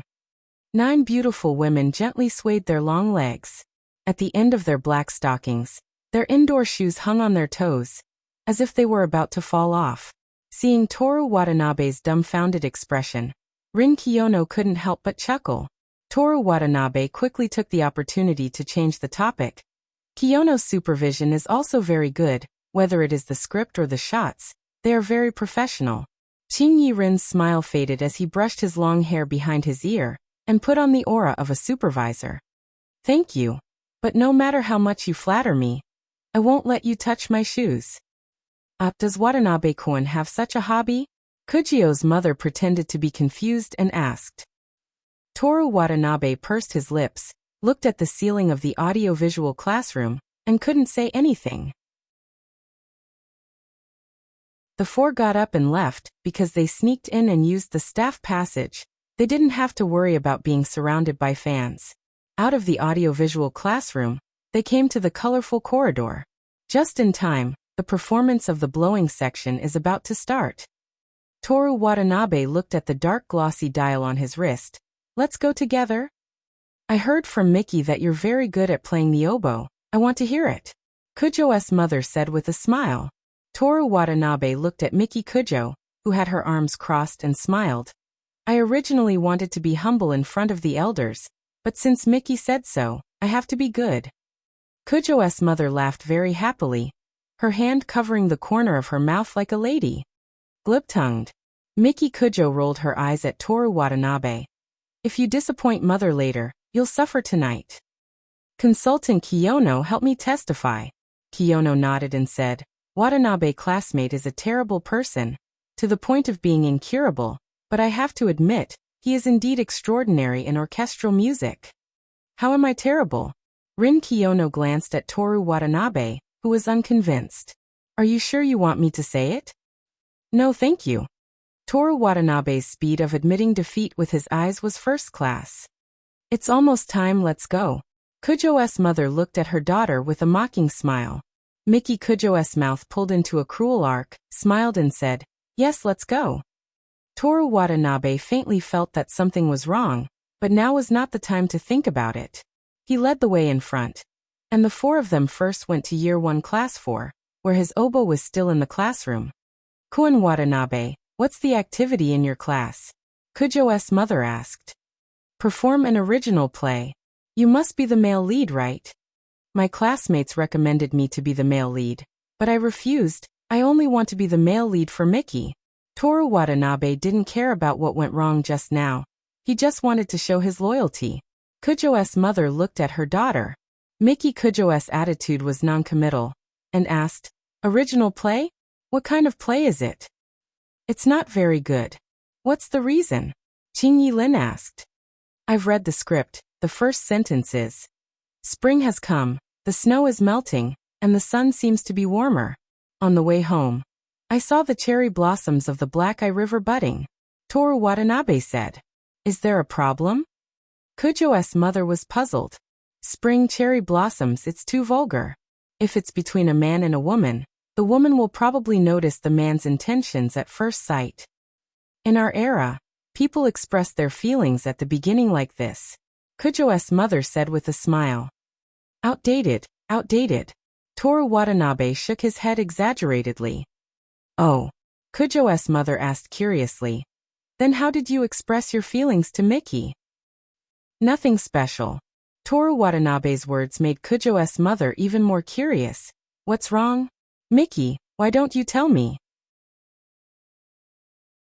Miki Kujo showed an uninterested expression and said, During the exam he suddenly ran to the courtyard and shouted something like, In front of Kamigawa, in front of Shitani Station, in front of everyone, I like you the most. Haha. Kujo's mother couldn't help but laugh. There really wasn't spring and cherry blossoms. Hey Miki, why did you say it out loud? You don't have to remember it so clearly. No matter how much he tempered himself with that memory, it was too embarrassing for Toru Watanabe. Rin Kiyono's soft cherry-colored lips moved, but she didn't say anything in the end. When they arrived at Year 1 Class 4, the students in the class were busy making the final preparations for the play. What's going on? Why are there still people with makeup? Where's the prop team? Hurry up and check the props again, we can't miss anything. Those people over there. If you have nothing to do, go outside and get customers, don't cause trouble here. Have you put up the promotional posters yet? Toru Watanabe felt that this was the atmosphere that high school students should have for a cultural festival. Their human observation department's methodical approach, eliminating the typhoon and surpassing the standards at the end, seemed out of place. After looking around, he couldn't find Osamu Kanai and Keisuke Saito. He didn't know if they had snuck off to play, or if they had been sent by the girls to distribute flyers. After he picked up his oboe, the four of them walked in the direction of the gymnasium. Kanagawa High School's gymnasium was extremely large, and it was basically a proper basketball court. Rin Kiyono and Toru Watanabe went backstage to prepare. Kujo and her mother sat in the new seats that the principal had specially added for them. That old man usually restrained himself a little when he was around Miki Kujo, but when he saw Kujo's mother, he completely displayed the style of a capitalist lackey and blatantly tried to give her special treatment. If it weren't for the fact that he was Kujo's lackey, when Toru Watanabe became prime minister and established the cabinet, he would be the first person to be dealt with. But in reality, if nothing unexpected happened, when Toru Watanabe and Miki Kujo got married, the old man was more likely to be promoted. While waiting for the performance, Kujo's mother and daughter talked about what had just happened. Kun Watanabe said in front of Rin that he would only be your male lead, so the two of them are probably just friends. Friends? Miki Kujo's gaze fell on the gymnasium's clean and reflective floor. Mom, Rin Kiyono has never had any friends since she was young, so how did she become friends with Watanabe? Doesn't that child Rin hate liars? Does Kun Watanabe not lie? Miki Kujo revealed a rare helpless expression. Do you think he looks like one? Seeing her daughter's expression, Kujo's mother laughed cheerfully. Then what's so special about him? Rin became friends with him, and even you, Miki, chose him as your husband. There are many secrets that I'm very interested in. There are many ways to know secrets, And there must be other reasons. Looks. Kujo's mother nodded in agreement. But it's still not enough. Miki Kujo retracted her gaze and looked at her mother. Whatever reason you want, that's the reason I chose him. What reason do I want? Kujo's mother looked at her daughter and deliberately teased her. I hope that the only reason you chose him as your husband is because you like him. Then I like him. Miki Kujo averted her gaze. On the stage, the band members were entering the venue one after another. Kujo's mother also looked over and stared at Toru Watanabe, who was holding an oboe in the crowd. Unlike the other members who were nervous around him, he was yawning in boredom, as if he hadn't slept at all last night. This was a truly beautiful young man, and his every move could make a girl's heart flutter. Not to mention, according to the information she had obtained, he was very hard-working and talented. His character was also impeccable. When he had no money, he could endure the hardships of working part-time under the hot sun. When he had money, he never flaunted it, nor did he deliberately make himself suffer. Kujo's mother felt that this young man, Toru Watanabe, had no shortcomings except that he wasn't a Kujo. Miki, those things are indeed important, but for us it's not a big deal if we can't get them. Mother, I feel that the family is enough for now. What I really want is for you to be happy. Mother, I'm not lying. Kujo's mother finally showed a sincere smile. That's good. Hello everyone, it's time for the band members to perform. The person who was probably the head of the band members held the microphone and said loudly. The stadium was filled with thunderous applause. The Kamikawa High School Band was the representative of Kanto and would participate in the national competition in late October. It was already written on the school's official website. There was also a special mention in the Kanagawa High School Cultural Festival Guide Manual. First of all, the first song, March for Endless Dreams. This is a song with a rich story. Why don't you guess what kind of story it is based on our music? Rin Kiyono, with her long hair tied up, walked up to the conductor's position. When she raised her baton, the stadium was silent, and the sound of the band members breathing into their lungs could be faintly heard. In the next moment, the white baton outlined a beautiful line in the air, and Rin Kiyono's slender fingers waved smoothly. In accordance with her movements, the neat brass sound passed through the walls of the stadium and wandered throughout the Kanagawa High School. The second song, 4 Seasons of Prosperity. The highlight of this song is the oboe solo. In the Kyoto East competition and the Tokyo University competition, Toru Watanabe, who played the oboe in the headquarter, was unanimously recognized by the judges, and even the professors sent out invitations to the University of Arts. There was an uproar below. The University of Arts, also known as the Tokyo University of the Arts, was located near Ueno Park in the Taichung district of Tokyo. It was the only national art university in Japan, and was recognized as the highest education institution in Japan for the cultivation of artists. Is this true? Kujo's mother asked. She heard from Miki Kujo that Toru Watanabe was very good at the oboe, but she didn't expect him to be this good. He didn't tell me about this. Did he want to surprise you? I think he forgot. Miki Kujo said casually, but she guessed the truth. He showed his talent and made you admire him. How can he forget? He prefers to show off his body in bed every day. Really, there's no need to tell mother about this. There was a 2-second pause. You mean Kun Watanabe is very good? Kujo's mother looked Toru Watanabe up and down. Mother, you don't need to know about this. I'm thinking about your happiness. You're thinking too much. As they spoke, the melody of 4 Seasons of Prosperity began, and the two of them quieted down. First, it was winter, and the cold flute was the main melody, followed by a mixture of sounds like a snowstorm. Winter slowly passed, and before the arrival of spring, there was a brief oboe solo as a bridge. Because of the music director's words, the audience paid special attention to the oboe. Even though there was no sound in the sports hall, they still listened attentively. Like a Western fairy tale painting, a cluster of small flowers slowly bloomed on the wall of a house made of red bricks. The front part was full of green, and the white petals had a tinge of yellow, giving off a gentle and pure feeling. In the oboe's flute-like sound, the audience was greatly moved by the vitality of the plants, and couldn't help but hold their breath. This is Koen Watanabe's performance. After the solo, spring had completely arrived, and in the accompaniment of the blooming flowers, Kujo's mother praised. Miki Kujo narrowed her eyes slightly, and didn't say anything. She looked at the boy on the stage, and a faint smile appeared on her face.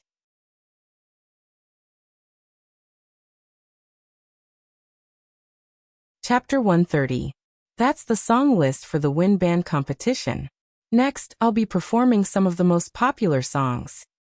First of all, the first song is Red Lotus from Ghost Destroyer Blade. I'm sure many of you have heard of this song before. Feel free to sing it. Rin Kiyono waved his baton. I already know the reason why I can become stronger. Take me with you and move forward. Different from the traditional song, Red Lotus had a much wider audience. More and more people poured into the stadium. 30 minutes of performance time quickly passed. The Wind Band left the stage in an orderly manner. Next up was the Fallen Speech Band's stand-up comedy. Surprisingly, there were a few girls. Looking at the tight-skinned, youthful and lively female high school students performing crosstalk without doing anything, just the way they stood there and pretended to be dumb was very comical. At noon, Kujo's mother prepared to go home. I'll walk you to the door. Miki Kujo stood up. Aren't you the executive chairman? You've already neglected your duty by leaving for so long. Let Koen Watanabe walk me. Miki Kujo nodded. All right. After leaving the stadium, Miki Kujo walked towards the executive committee's office building. Toru Watanabe accompanied Kujo's mother as they passed through various vendors and walked towards Kamigawa's school gate. Watanabe-Koen's performance made me look at you in a different light. I didn't think I would be so talented in the oboe. Luckily, Miki let me learn. I heard you're going to participate in the national competition? Yes. Good luck. I'll watch your performance in front of the TV. I'll definitely surprise you. Toru Watanabe had already reached the limit of what a human could do. When it came to the oboe, he almost didn't want to be a human anymore. Kujo's mother looked around at the people coming and going. Her dignified and elegant face revealed a hint of nostalgia. The people around her all avoided her, who was wearing an exquisite kimono and walking at a steady pace. Although they didn't write how much money they had on their faces, the difference between classes could still be felt through other things. When they reached the tall oak tree at the school gate, Kujo's mother said, "Let's stop here." Toru Watanabe looked at the luxurious car at the gate. The driver had already opened the back door and was waiting there respectfully. "Take care," he said. Kujo's mother smiled and suddenly said, "Watanabe-kun, I have a few words with you." "Okay. Women in love are all petty people. Miki is no exception. She's more narrow-minded." Toru Watanabe smiled and added. Kujo's mother's mother smiling. "If she did something excessive, then it's your fault, Watanabe-kun." "Is my fault?" "Yes." Kujo's mother said in a joking tone. "If other people don't mess with her, she won't care what they do. Only you, Koen Watanabe, she will care about your every move. Only you can make her feel uneasy." Under the green leaves of the oak tree, she continued to say to the silent beautiful boy, "Please respond to her well, let her feel. You only like her." "Don't worry," Toru Watanabe said softly. Kujo's mother nodded with relief. She seemed to be talking to herself, but also seemed to be talking to Toru Watanabe. "When I reached this age, I finally understood. Compared to a blooming flower, a tree with fruit is more worthy of love." The car carrying Kujo's mother drove down the ramp and slowly disappeared at the intersection of Safuku Station. Toru Watanabe withdrew his gaze. After the matter with the wind department, before Miki Kujo called him to the executive committee to do chores, he decided to take a good look around the school. Time was limited, so wandering around was definitely out of the question. As everyone knew, Toru Watanabe was not only a leg researcher, but also a fashion designer, which was also restricted to women. Therefore, when he was working, he made a note to apply to the executive committee to wear strange clothes to the clubs and classes on the day of the cultural festival. This was a very normal thing to do, right? First, he would start with the third-year class on the lower level. Third-year class 1, Divination Conference, which clothes? Due to the influence of movies and TV series, Toru Watanabe preferred the red and white witch clothes, but if he didn't have them, he could make do with the black witch robe. However, he couldn't treat it casually just because he had to make do. With a critical eye and the spirit of defending tradition, Toru Watanabe handed over $100 at the entrance of the third-year class 1 and walked in. The classroom was divided into cubicles with black cloth, and the windows were completely covered. It was so dark that he couldn't see anything clearly. From time to time, he could hear the sound of a needle turning. The layout was very mysterious. Toru Watanabe walked into an empty cubicle. There was a desk and 2 chairs. The desk was covered with cloth, and the chairs were too out of place. It wasn't that he wouldn't pursue the matter, but at least he wouldn't let the witch sit on the chair with the words Target, Beijing University on it, right? How could there be a witch with such low standards? Manipulating the President of the United States is what you should be doing. Fortunately, the handwriting already had a sense of age. At least it wasn't carved in this generation, so it could still be considered an antique. After criticizing it in his heart, Toru Watanabe, who felt that he was particularly professional, sat down on the chair for the guest. Across the desk with the crystal ball, the witch opposite him was wearing a wide-brimmed hat. In addition, the light was very dim, so he couldn't see her face clearly. When Toru Watanabe sat down, the witch didn't say a word. She only raised her hand and gestured at the crystal ball. The wrist that peeked out from the wide sleeve was very beautiful. Should I put my hand on it? Toru Watanabe confirmed. The witch nodded. At the same time, the witch shook her head. Is there a difference between the left hand and the right hand? She shook her head. Okay. Toru Watanabe put his right hand on it. The crystal ball was very cheap, but the smooth surface still showed the exquisiteness of modern industrial technology. By the way, he said, I want to test my career. Please help me see if I can surpass Abe-chan after a few years of being the Prime Minister. The witch slowly stretched out her hand, and also put it on the crystal ball. No, on Toru Watanabe's hand. What kind of new divination method is this? Vulgar. Toru Watanabe decided to report it to the executive committee later. He was ready to withdraw his hand, but he couldn't pull it back. Not only couldn't he withdraw his hand, but the witch's fingers were intertwined with his. Toru Watanabe looked at the pair of hands. They were slender and white, very familiar. Senpai Asaka? Call me Mai. The wide hat was lifted, and a fair face with delicate features was revealed. What left the deepest impression was that pair of eyes, as if they had been cupped from a clear spring in summer. But how clear those eyes was how muddy their owner was right now. Toru Watanabe's fingers felt the stickiness of her tongue, and he couldn't help but gulp. Senpai, there are people outside. The voice squeezed out from his throat was a bit more nervous than he imagined. It's okay. Mai Asahi took Toru Watanabe's hand out of her mouth, slowly got up, and across the table. She hugged Toru Watanabe's neck as if she wanted to push him down. Toru Watanabe could have slipped away, but because of his guilty conscience, he didn't dare to make a sound. He subconsciously reached out to catch the crystal ball that was about to fall to the ground. That was clearly something that could be bought at any Baisho store. He caught the crystal ball with his right hand, and grabbed Mai Asahi's right wrist that was tightly wrapped around his neck with his left hand. Senpai, I have something to do, so I have to go. Mai Asahi's right hand was lifted by him, but her body seemed to have gone limp as she leaned against him. Through the witch's uniform, her round thing was pressed against his chest. Toru, you've paid, so I have to help you finish the divination. She opened her crystal-clear lips and sucked on Toru Watanabe's Adam's apple. Toru Watanabe pushed her away with his left hand. Senpai, I have a girlfriend, so I really can't do this kind of thing. I bought another disc recently, and the introduction clearly said senpai. Why did it say senpai in the end? Help me take a look. For that type of disc, not only could the introduction not be trusted, there was also no need to take the picture of the actress on the cover seriously. Now was not the time to talk about this. Senpai, thank you for liking me. I'm very happy, but I only like Mickey, so please don't harass me in the future. In order to completely end this relationship, Toru Watanabe's words were more resolute than ever before. Masahi looked at him, and a trace of doubt flashed across her clear eyes. I won't fight with her, and I won't let anyone know. Can't I do that? You want me to, don't you? Senpai, on this matter, no matter what I think, I can only do this. This is also for your own good.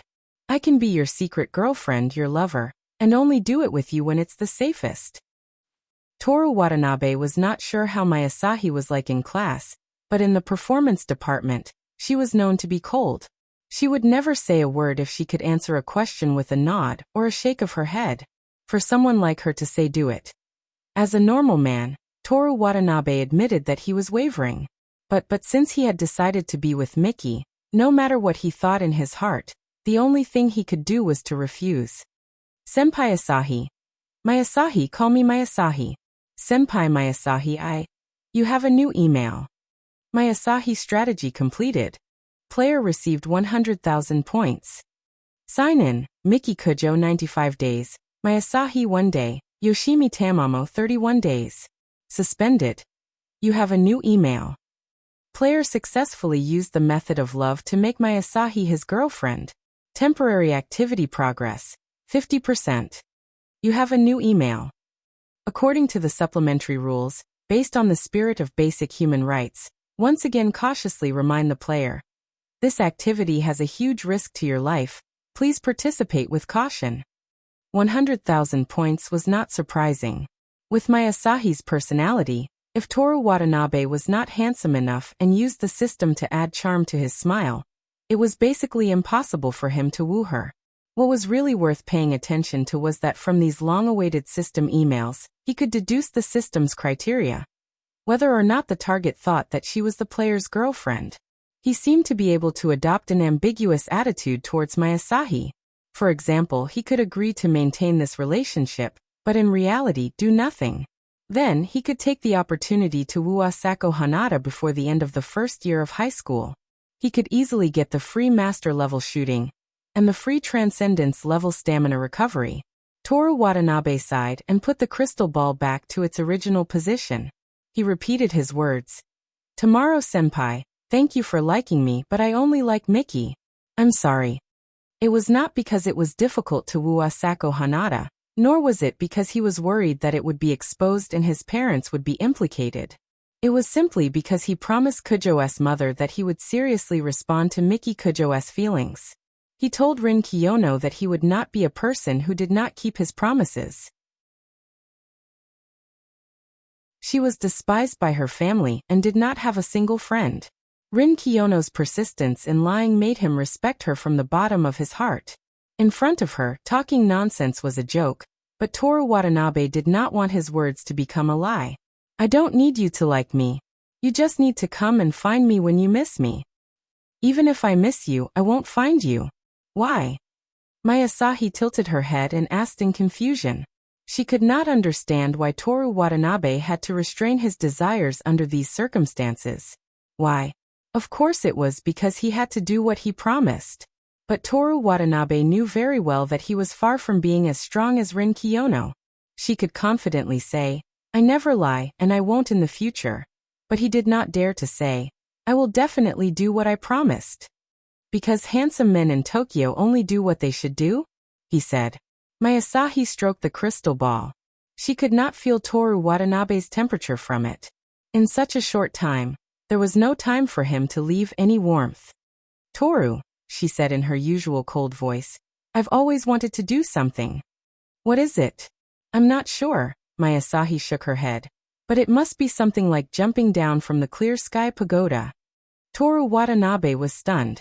He wondered if she was going to commit suicide by jumping off a building.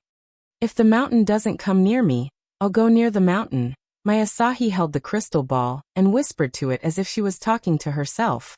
Her absent-minded eyes and ethereal tone made her seem like a real Miko. Senpai, no matter what you're going to do, it's not worth it for me. I heard from Yumiki-san that the school is already helping you apply for early admission to Tokyo University of the Arts. In the future, you can even go abroad to further your studies. You can become a very hardworking musician and play the bass horn for the rest of your life. I also often heard Yumiki-san say that there is no right or wrong in love. As long as you think it's right, you can fight for it. Yumiki-san. Toru. My Asahi held the crystal ball in front of her chest. I want to declare war on Kujo. I want you. Senpai. I already said that I only like Miki. If you don't give me a chance, I'll tell her everything that happened before. Toru. My Asahi's clear eyes bloomed with brilliant colors. Jump down from the clear sky pagoda with me. Toru Watanabe lifted the curtain and walked out while rubbing his eyebrows. Where is she? She snuck into the audiovisual classroom again. Was that movie that good? How can we lose a witch? Hurry up and find someone to replace her. At this moment, the bustling culture festival, whether it was the shouting of the students or the chaotic sound of footsteps, all of it sounded particularly ear-piercing. In the end, Toru Watanabe promised my Asahi that they would continue their previous relationship in exchange for a promise that she wouldn't tell Miki Kujo anything about them. It sounded pretty good to have a senior sister as a lover who didn't quarrel, fight for power, and work hard without complaint, but in the end he didn't keep his promise and lost to Rin Kiyono again. Putting aside the risk, this was indeed no different from jumping down from the clear sky pagoda.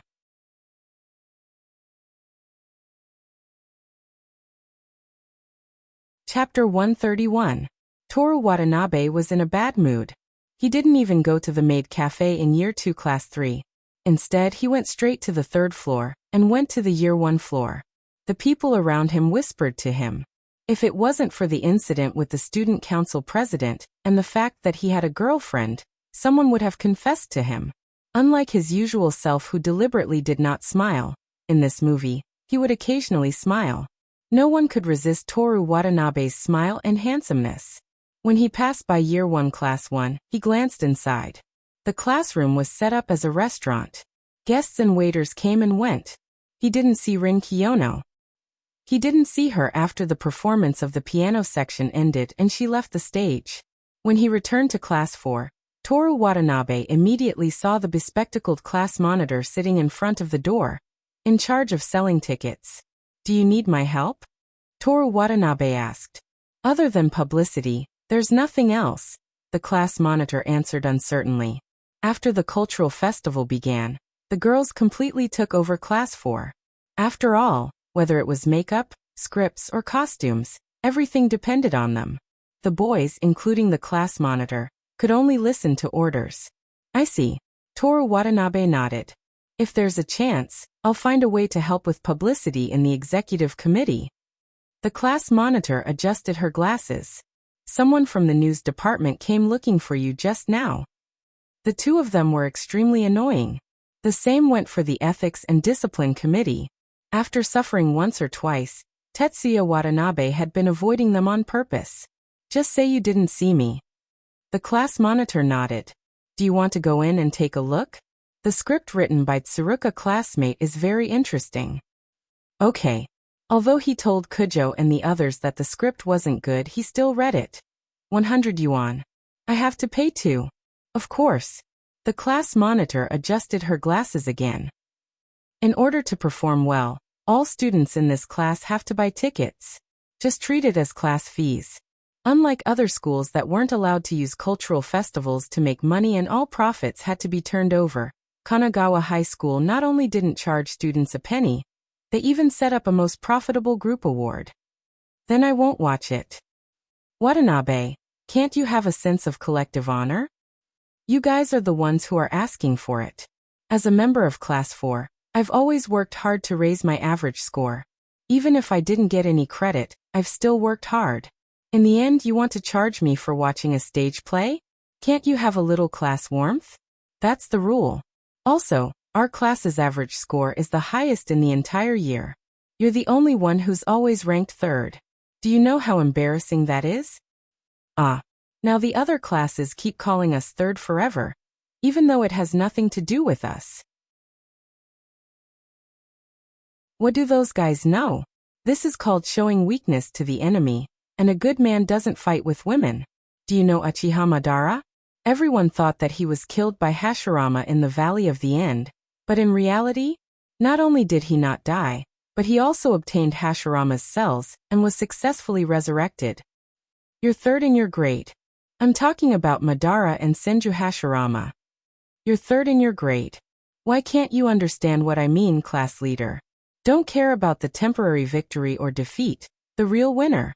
Class leader.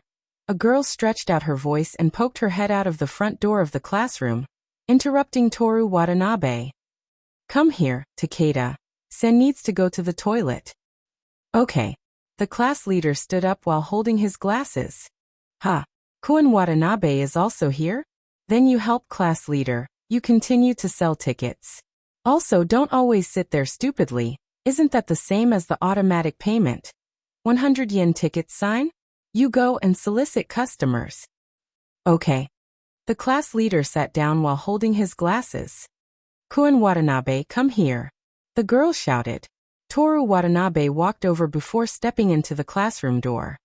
You're not trying to cheat me of my ticket money, are you? What? The girl looked at him with a puzzled look. Nothing. Toru Watanabe looked around the classroom. The podium was arranged as a stage, and there were 7 or 8 guests sitting below. The girl took a tree costume. Koen Watanabe, when you go on stage, please stand with your back to the audience for 10 minutes. It's okay. Toru Watanabe got into the costume. Although the class leader wants to charge me for the ticket, I'm still a member of class 4. The girl laughed and shyly helped Toru Watanabe tidy up his messy bangs. Toru Watanabe was shocked and immediately said, Thank you, Takahashi. Koen Watanabe's skin is very good. What's the use of it? Miki put something on me. I don't know what it is. Do you need me to help you ask? Miki Kujo did put something on his face, but it was on her birthday, the only night Toru Watanabe stayed over. He didn't know if it was makeup remover or moisturizing skincare products. Takahashi hesitated. No thank you, Koen Watanabe. When the atmosphere was awkward, the female class leader Ikeda Kazumi shouted, Wenhui, did you find him? Coming. Takahashi Bunhui hurriedly waved her hand and responded. Then she pointed to a place on the stage and said to Toru Watanabe, Watanabe-kun, just stand there. No problem. Toru Watanabe, who turned into a tree, went on stage in a way that didn't attract attention as much as possible. He stood obediently at the back of the stage and blended into the background. Yo, isn't this the superstar Watanabe? Toru Watanabe couldn't turn his head, so he glanced sideways and saw Osamu Kanai, who was disguised as a banana tree. When did you get here? Since this morning. On the other side, the apple tree spoke. Saito? When I came to get the instrument, were you already here? Of course. Then you've worked hard. Toru Watanabe decided to give the 100 yen to the class leader later. It's okay. Banana Tree Kanai said excitedly. This is the last scene, and there will be other people coming to change shifts in the afternoon. Saito and I have been talking for a long time, and made a careful plan for the cultural festival. That's right. Apple Tree Saito might have wanted to nod, but the conditions didn't allow it. First, the manga department. According to the information I got, as long as you find the senpai in the corner and say the secret code, you can buy the 18 forbidden doujinshi. What's the secret code? Are you going to dance too? I definitely won't buy such vulgar things. I'm just curious about the secret code, Toru Watanabe said. Why are you in such a hurry to explain? The secret code is, are you going to dance too? I see. That's right. Banana Tree Kanai said. I've been hearing people talking about the movie of the Human Observation Department. Give us 2 internal tickets later. 200 for one. We have to pay 2. Of course. Toru Watanabe wanted to nod like the class leader, but the conditions didn't allow it. Do you dare to take Rin Kiyono's money? We'd better pay for it. The 3 trees had their backs to the male and female protagonists who were in love and chatted in low voices. 10 minutes passed quickly. Osamu Kanai and Keisuke Saito couldn't wait to go to the manga department, afraid that they wouldn't be able to buy it if they were late.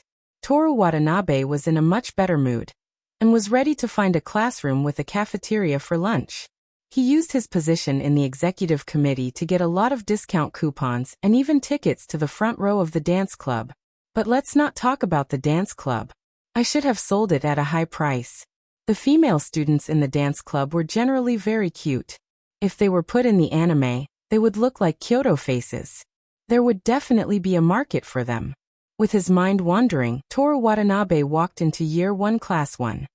Welcome, how many people are there in total? 1. Can we sit here? After ordering a Chinese cold noodles, Toru Watanabe looked at the place that was set up as a kitchen. The kitchen was made completely according to the methods taught by Tokyo TV. It seemed that he wasn't the only high school student who stayed at home to watch TV on the day of the typhoon. Then, Toru Watanabe went to the club building and walked around from the first floor. On the way, he was forced to take photos by the photo department. They said that it was free, but in the end, they said that the photos were free, but the costumes were 500 yuan. On the way, he visited the abacus department. Although he didn't know how to use the abacus, he felt that the beads were very powerful when he heard them crackling. He sincerely gave a round of applause, and then paid 100 yuan for the visit. Then he went to the floral club to experience flower arrangement. He felt good about himself, but the tree branches kept falling down and needed someone to hold them. The fee was 300 yuan. He ran into the real divination research department on the 3rd floor. This time, Toru Watanabe didn't ask if his tenure could exceed Abe's. Instead, he asked about his marriage. The witch glanced at Toru Watanabe. She knew him. He was very famous and very handsome. His girlfriend was Miki Kujo. With such conditions, he still asked about his marriage. It's not good, she said in a low voice. Very bad? How bad is it? But it doesn't matter. You have the ability to solve the problem. The key is your determination. So how bad is it? In addition to determination, you also need a little bit of luck. You've been in trouble recently. Are you troubled?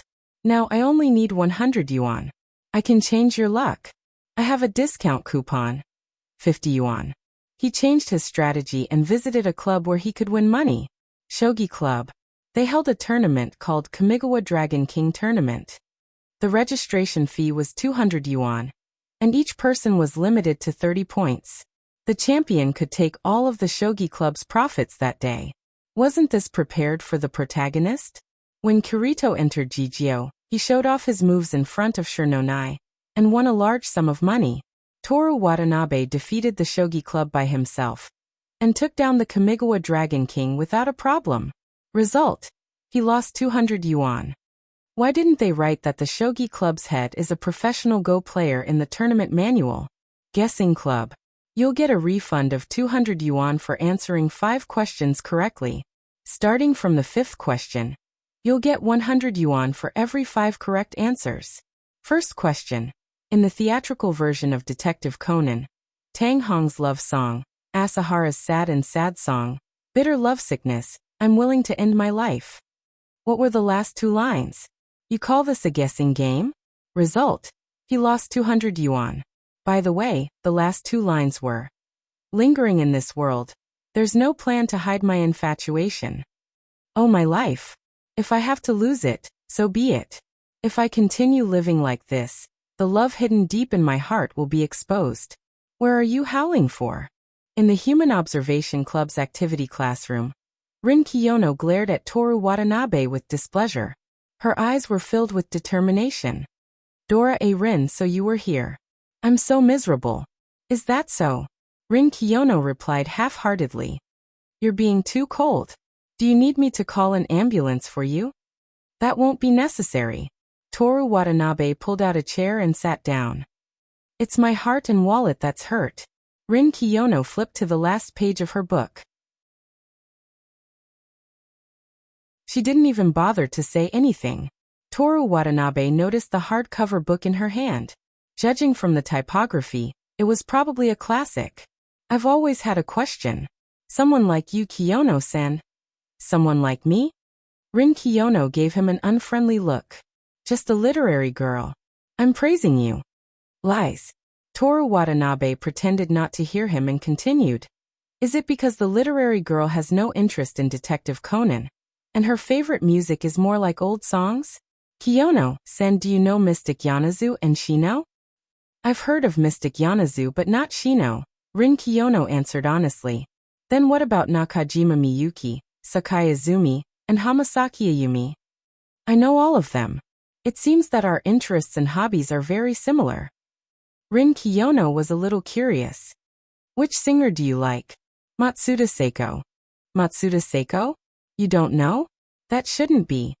Toru Watanabe said at the top of his voice. Singing. My love has long gone with the south wind. Matsuda Seiko. Rin Kiyono closed the book and buried her face in her hands. Her expression couldn't be seen. Only her shoulders were trembling. Are you laughing? Are you mocking me? Rin Kiyono slowly raised her head and nodded with a calm expression. So you like Matsuda Seiko? Don't you go too far. Kiyono, I'm telling you, I've tolerated you for a long time for saying that my singing is bad. Rin Kiyono wasn't angry at all. Instead, she said happily, it can't be helped. Watanabe-san, you sing so badly. Kiyono-san, you have such a sharp tongue. By the way, I like this part of you too. The girl's expression suddenly turned ugly. She rolled her eyes at Toru Watanabe with extreme disdain. She couldn't be bothered with Toru Watanabe. Just as she was about to continue reading, the sound of musical instruments suddenly came from outside the window. It didn't sound like the music prepared for the culture festival. Toru Watanabe listened for a while, then looked at Rin Kiyono and said, They've already started practicing? There's less than a month left until the national competition. They didn't want to worry about anything other than playing. I hope their hard work will pay off and they'll get the gold medal. Toru Watanabe was also moved by the music department's hard work. No one had any reason to blame them for relaxing for the culture festival, but they still insisted on practicing. Many of them were third-year students who were about to take the entrance exam. Rin Kiyono disagreed. There's no holiday for the music department before the competition. For the clubs participating in the national competition, hard work is basic, not to mention the gold medal. You're too strict with them. Aren't you also a member of the music department? No, I'm a member of the human observation department. Even if I die, I'll die in the human observation department's activity classroom. Forget it when you die. You'll only cause me trouble. Hey, Rin Kiyono flipped open her book, ignoring Toru Watanabe. Her pale fingers lightly pinched the footer of the page. Toru Watanabe looked out the window. The sun was setting. The first day of the culture festival was almost over. They'd had enough fun. It was time to prepare for the national competition.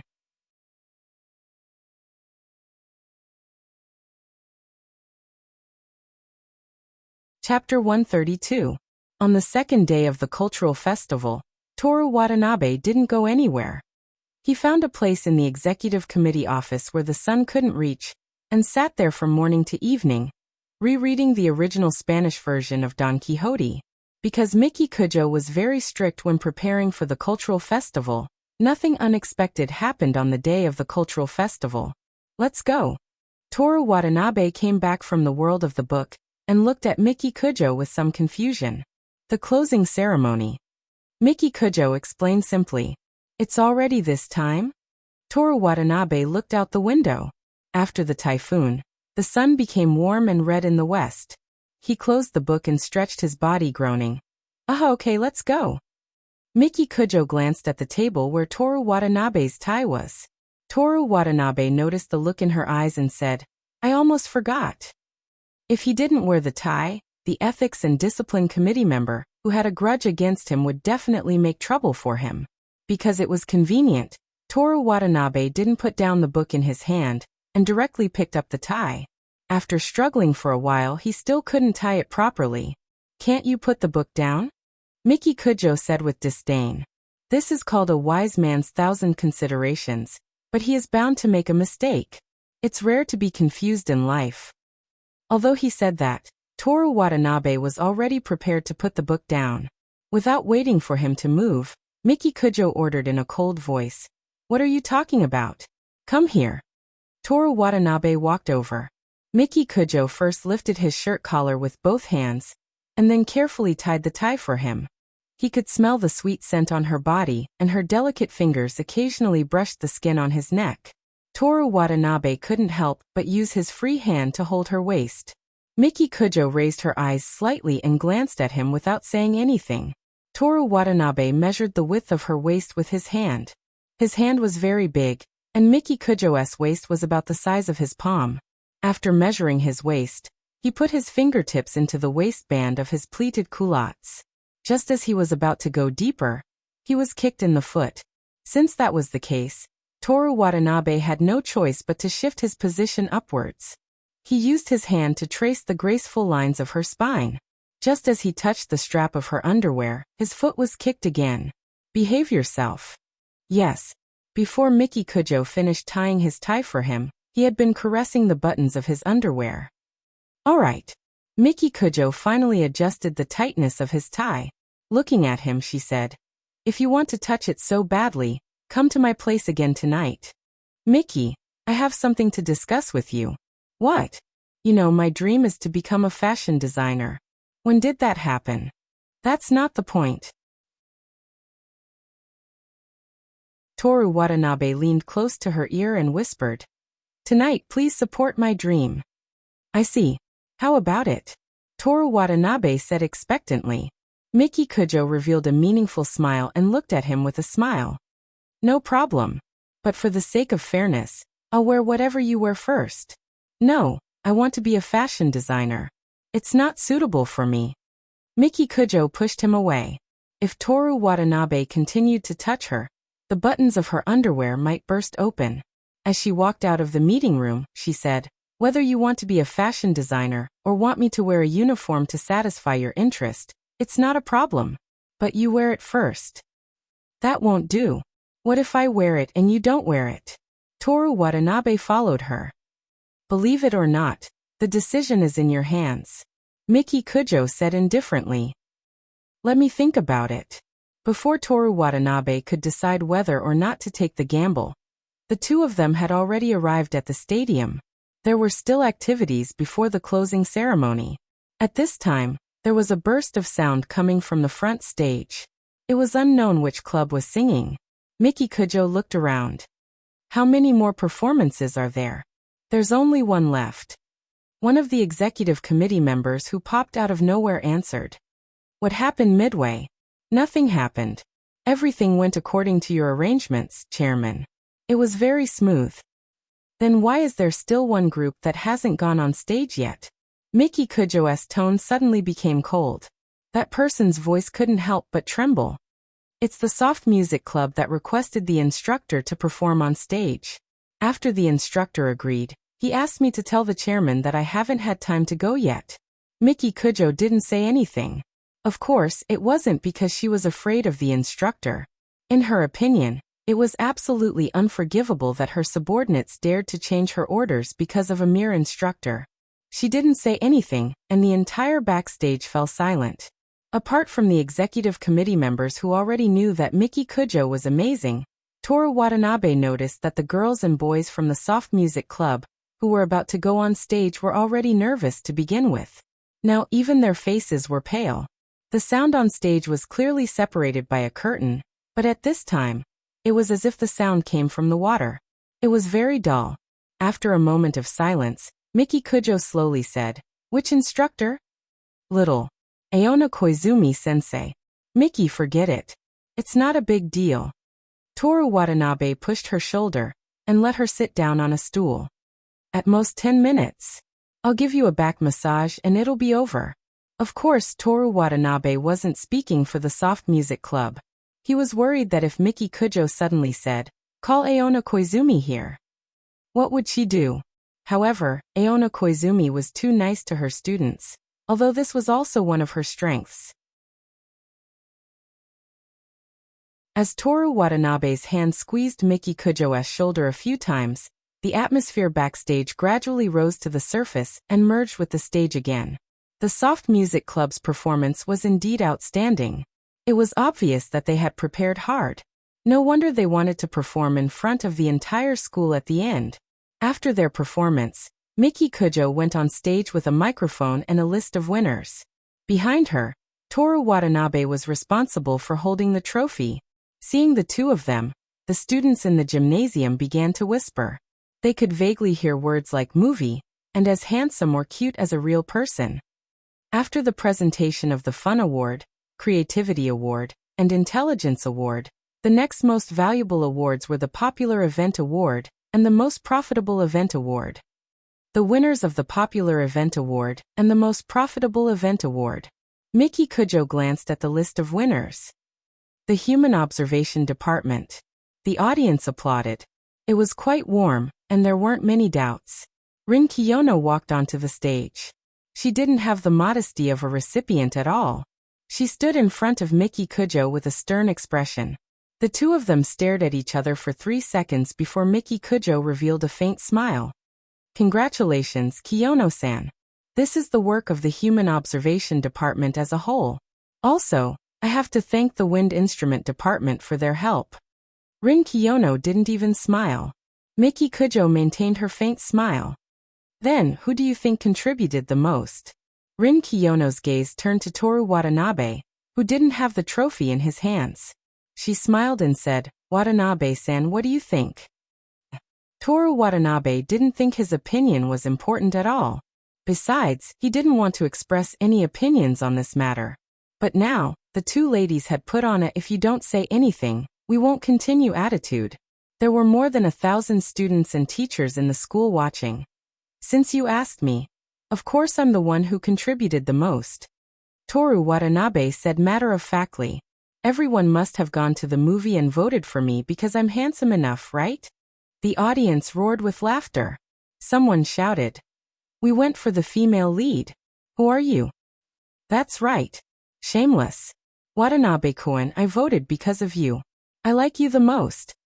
I support the supervision. And Kiyono-san is also in charge of the script. She contributed the most. There were boos and support, but everyone was joking.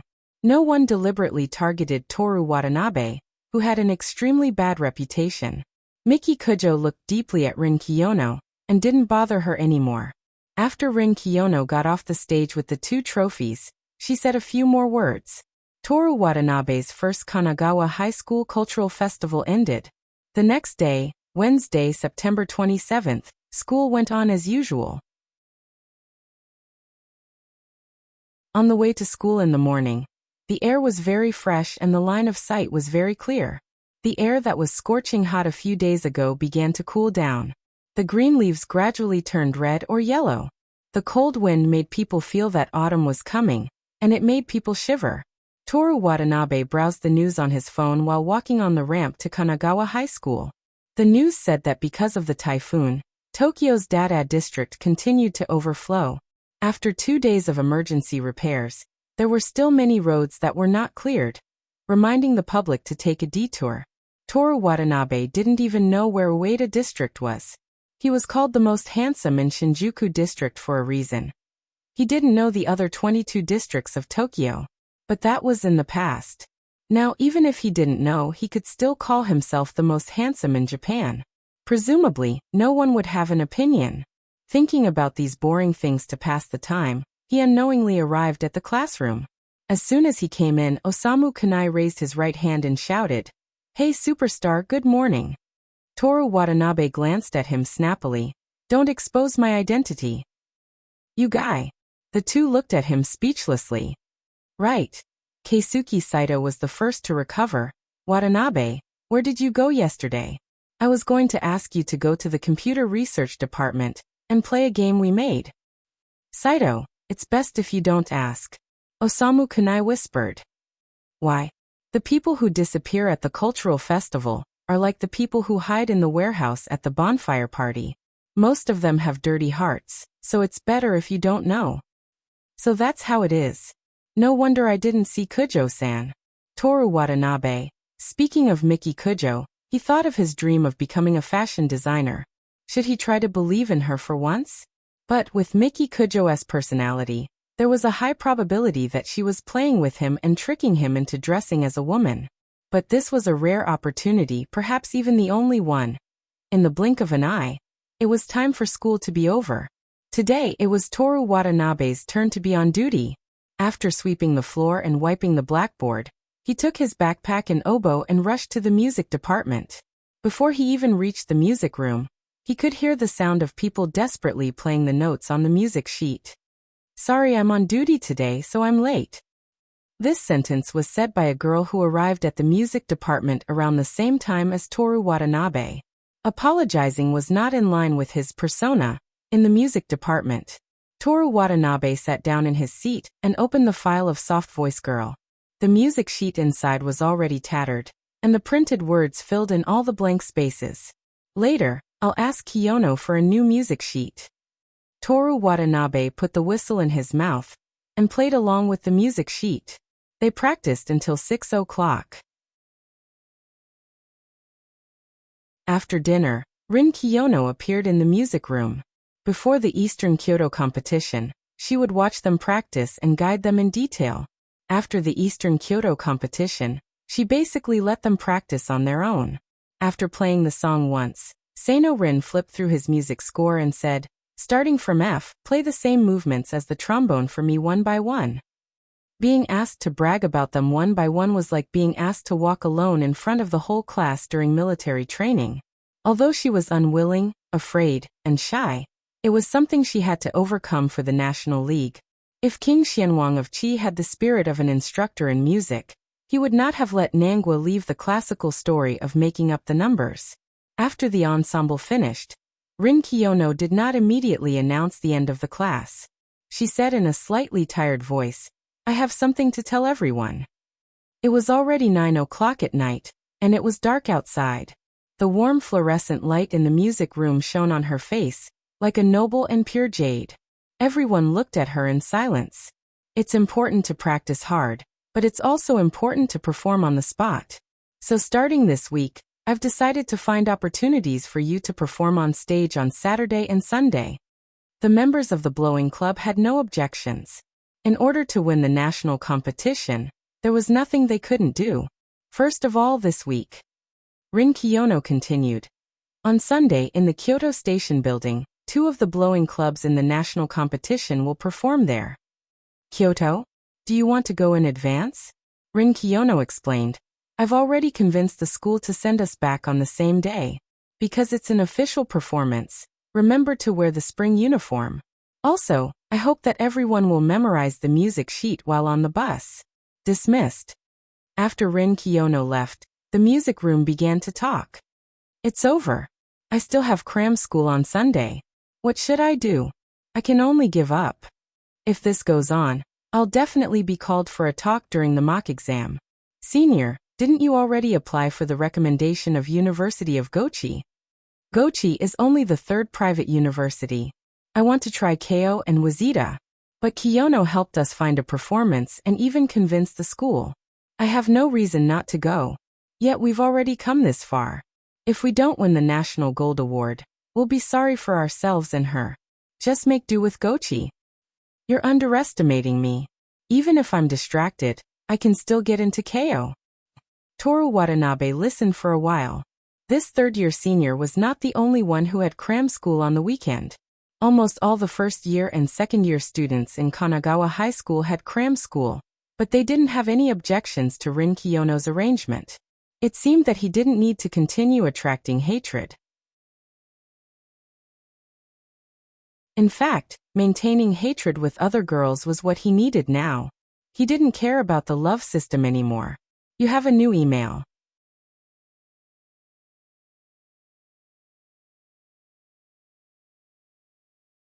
Chapter 133. September 28, Thursday. Kyoto, Hokeiji High School Music Classroom. Here, the trombone and trumpet are fighting. Pay attention to the overall balance. Lower the volume, or else it will be too noisy. Yes. Let's play the trombone and trumpet separately. Yes. While the trombone and trumpet played, Kumiko, who was in the bass section, was slightly distracted. The concert at the station building was approaching day by day. On the small calendar drawn on the music score, there were 2 circles around the date. Kyoto Station building was located in the middle of the corridor between the east and west sides. It was a very spacious space with 4,000 pieces of glass and a huge roof. The stairs on the west side was the main stage of the concert. Apart from them, the organizers also invited Kiyoshi Girls High School, located in Kyushu's Fukuoka Prefecture. Even though it was an all-girls high school, the music they played was very loud and clear. They were an ever-victorious team in the national competition, and they were famous for being good at playing music. Although Kumiko's Hokeiji High School had its glory days, that was a long time ago. It was only this year that they had a new consultant, and they set their sights on the national competition again. With their hard work and their miraculous performance in the Kansai competition, they actually became the representative of Kansai. In late October, they would go to Nagoya with the other two historical schools in Kansai to participate in the national competition. Every time she thought of this, Kumiko's mouth would dry up, and her heart would beat faster. Kumiko admitted that luck played a part in getting to this point, but their desire and hard work for the national gold didn't lose to anyone else. Kumiko felt a little itchy on her leg. She put the trumpet on her knee and used her fingertips to pinch the edge of her sock and pulled it up. There were a few scratches where the sock used to be. She gently touched the red scratches and thought to herself, I wonder if a beauty like Lena would be able to get scratched by a sock. I'll check it later and take the opportunity to pinch her beautiful thighs. Then let's start practicing the next song. Yes, Kumiko was shocked, but she quickly recovered and opened the music score. After the performance ended, Mr. Takeshi left. As the head of the performance department, Ms. Ogasahara walked up to the podium. Let me tell you something. Regarding the concert at the station building on Sunday, the organizer has added another participant. It's Kanagawa High School from Tokyo. They are also the representatives of Kanagawa, who entered the national competition this year.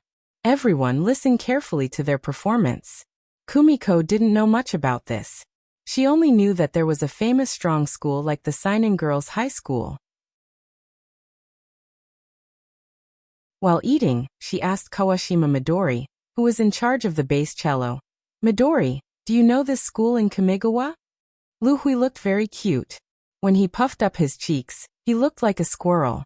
She was a fan of playing music. She had long been looking forward to the performance of the Qingliang girls who were also participating in the concert at the station building. Of course. LV Hui clenched his fists in excitement. Little Green will not let go of any school that has entered the national competition. Really? Yi Yu revealed an expression of disbelief. Kumiko also felt that LV Hui was too obsessed with playing music. However, she admired LV Hui's courage more. If it were her, she wouldn't have the courage to listen to the performances of other strong schools. Kumiko subconsciously looked at Lena, who was eating a sandwich. She didn't know if she would listen. Lena looked at Kumiko in confusion. She passed the sandwich in her hand to her. It's ham.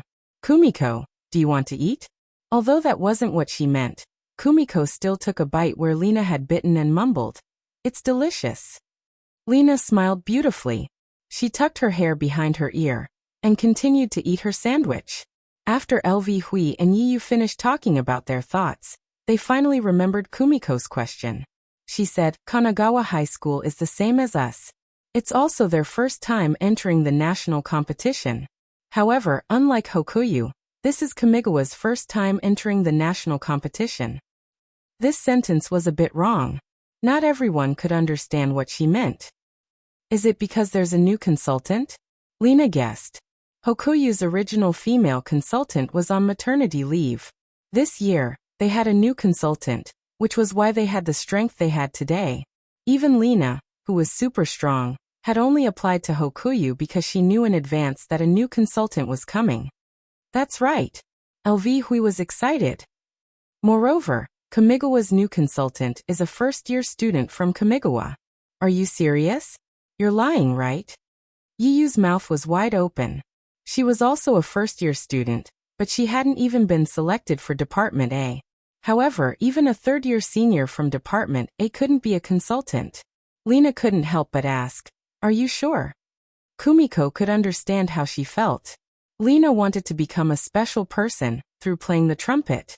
Hearing that someone was a first-year consultant and had led the trumpet club into the national competition for the first time, she probably yearned for it. Little Green wouldn't lie.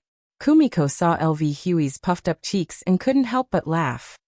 No one suspects Little Green, they're just very surprised. Hurry up and tell us the details. As expected, LV Huey's attention was diverted. She continued to talk about Kanagawa High School. The other three also slowly learned about the school under her explanation.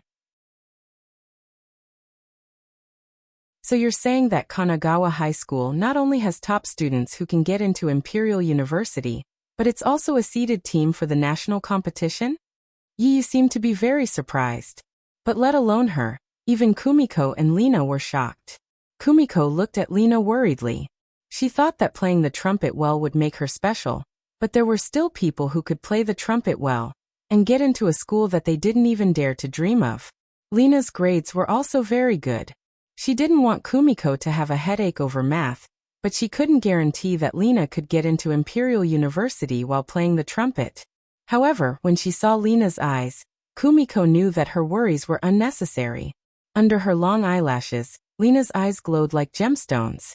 Her sparkling eyes were filled with fighting spirit. This was the reaction that a special person should have, right? Kumiko was disgusted by her cowardice. Lena looked at Kumiko in confusion. Kumiko gently shook her head and used her hand to pull up Lena's socks. Under the elastic of the socks, there were also marks on her white legs. But even so, Lena was still very cute. When she pulled back her hand, Kumiko's face was red.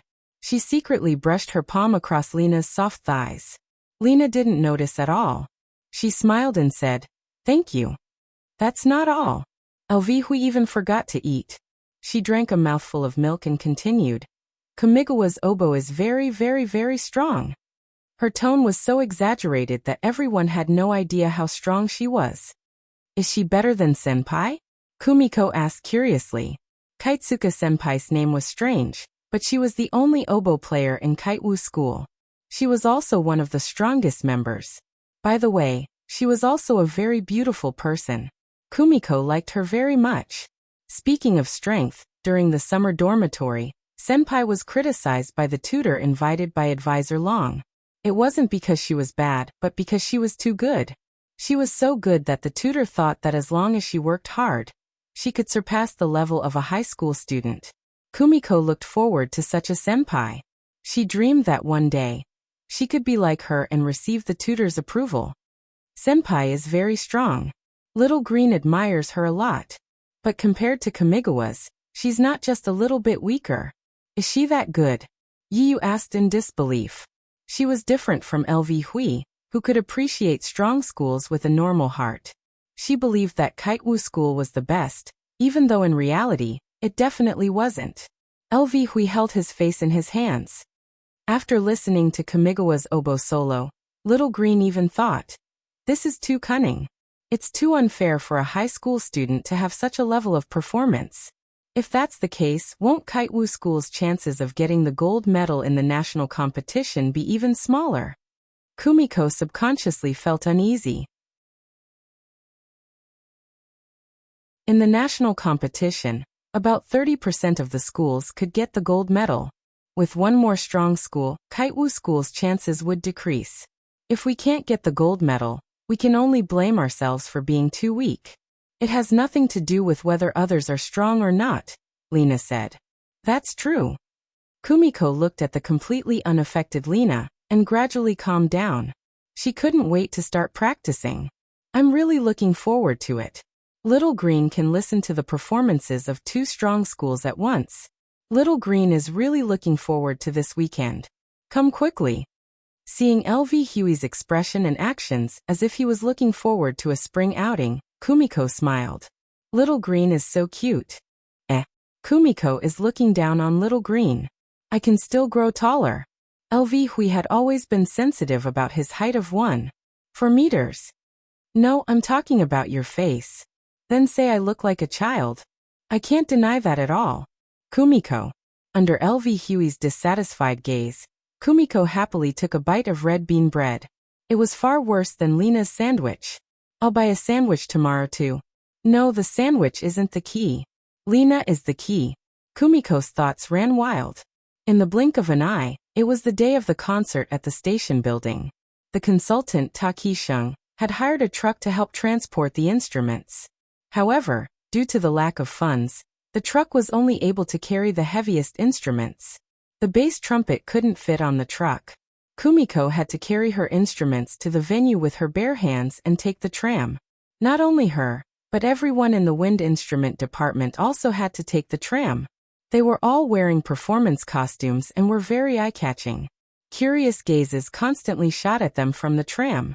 Kumiko shrunk her body slightly. Nervous? Lena, who was standing beside her, smiled. Yes. In fact, Kumiko was more embarrassed than nervous. I'm also looking forward to playing with the wind instrument department of the national competition. Lena's fingers quietly stroked the surface of the ring. She couldn't wait. Me too. I really want to play for everyone so that they can praise and admire Little Green. Lu Hui couldn't reach the ring, so she could only grab Yi Yu's sleeve.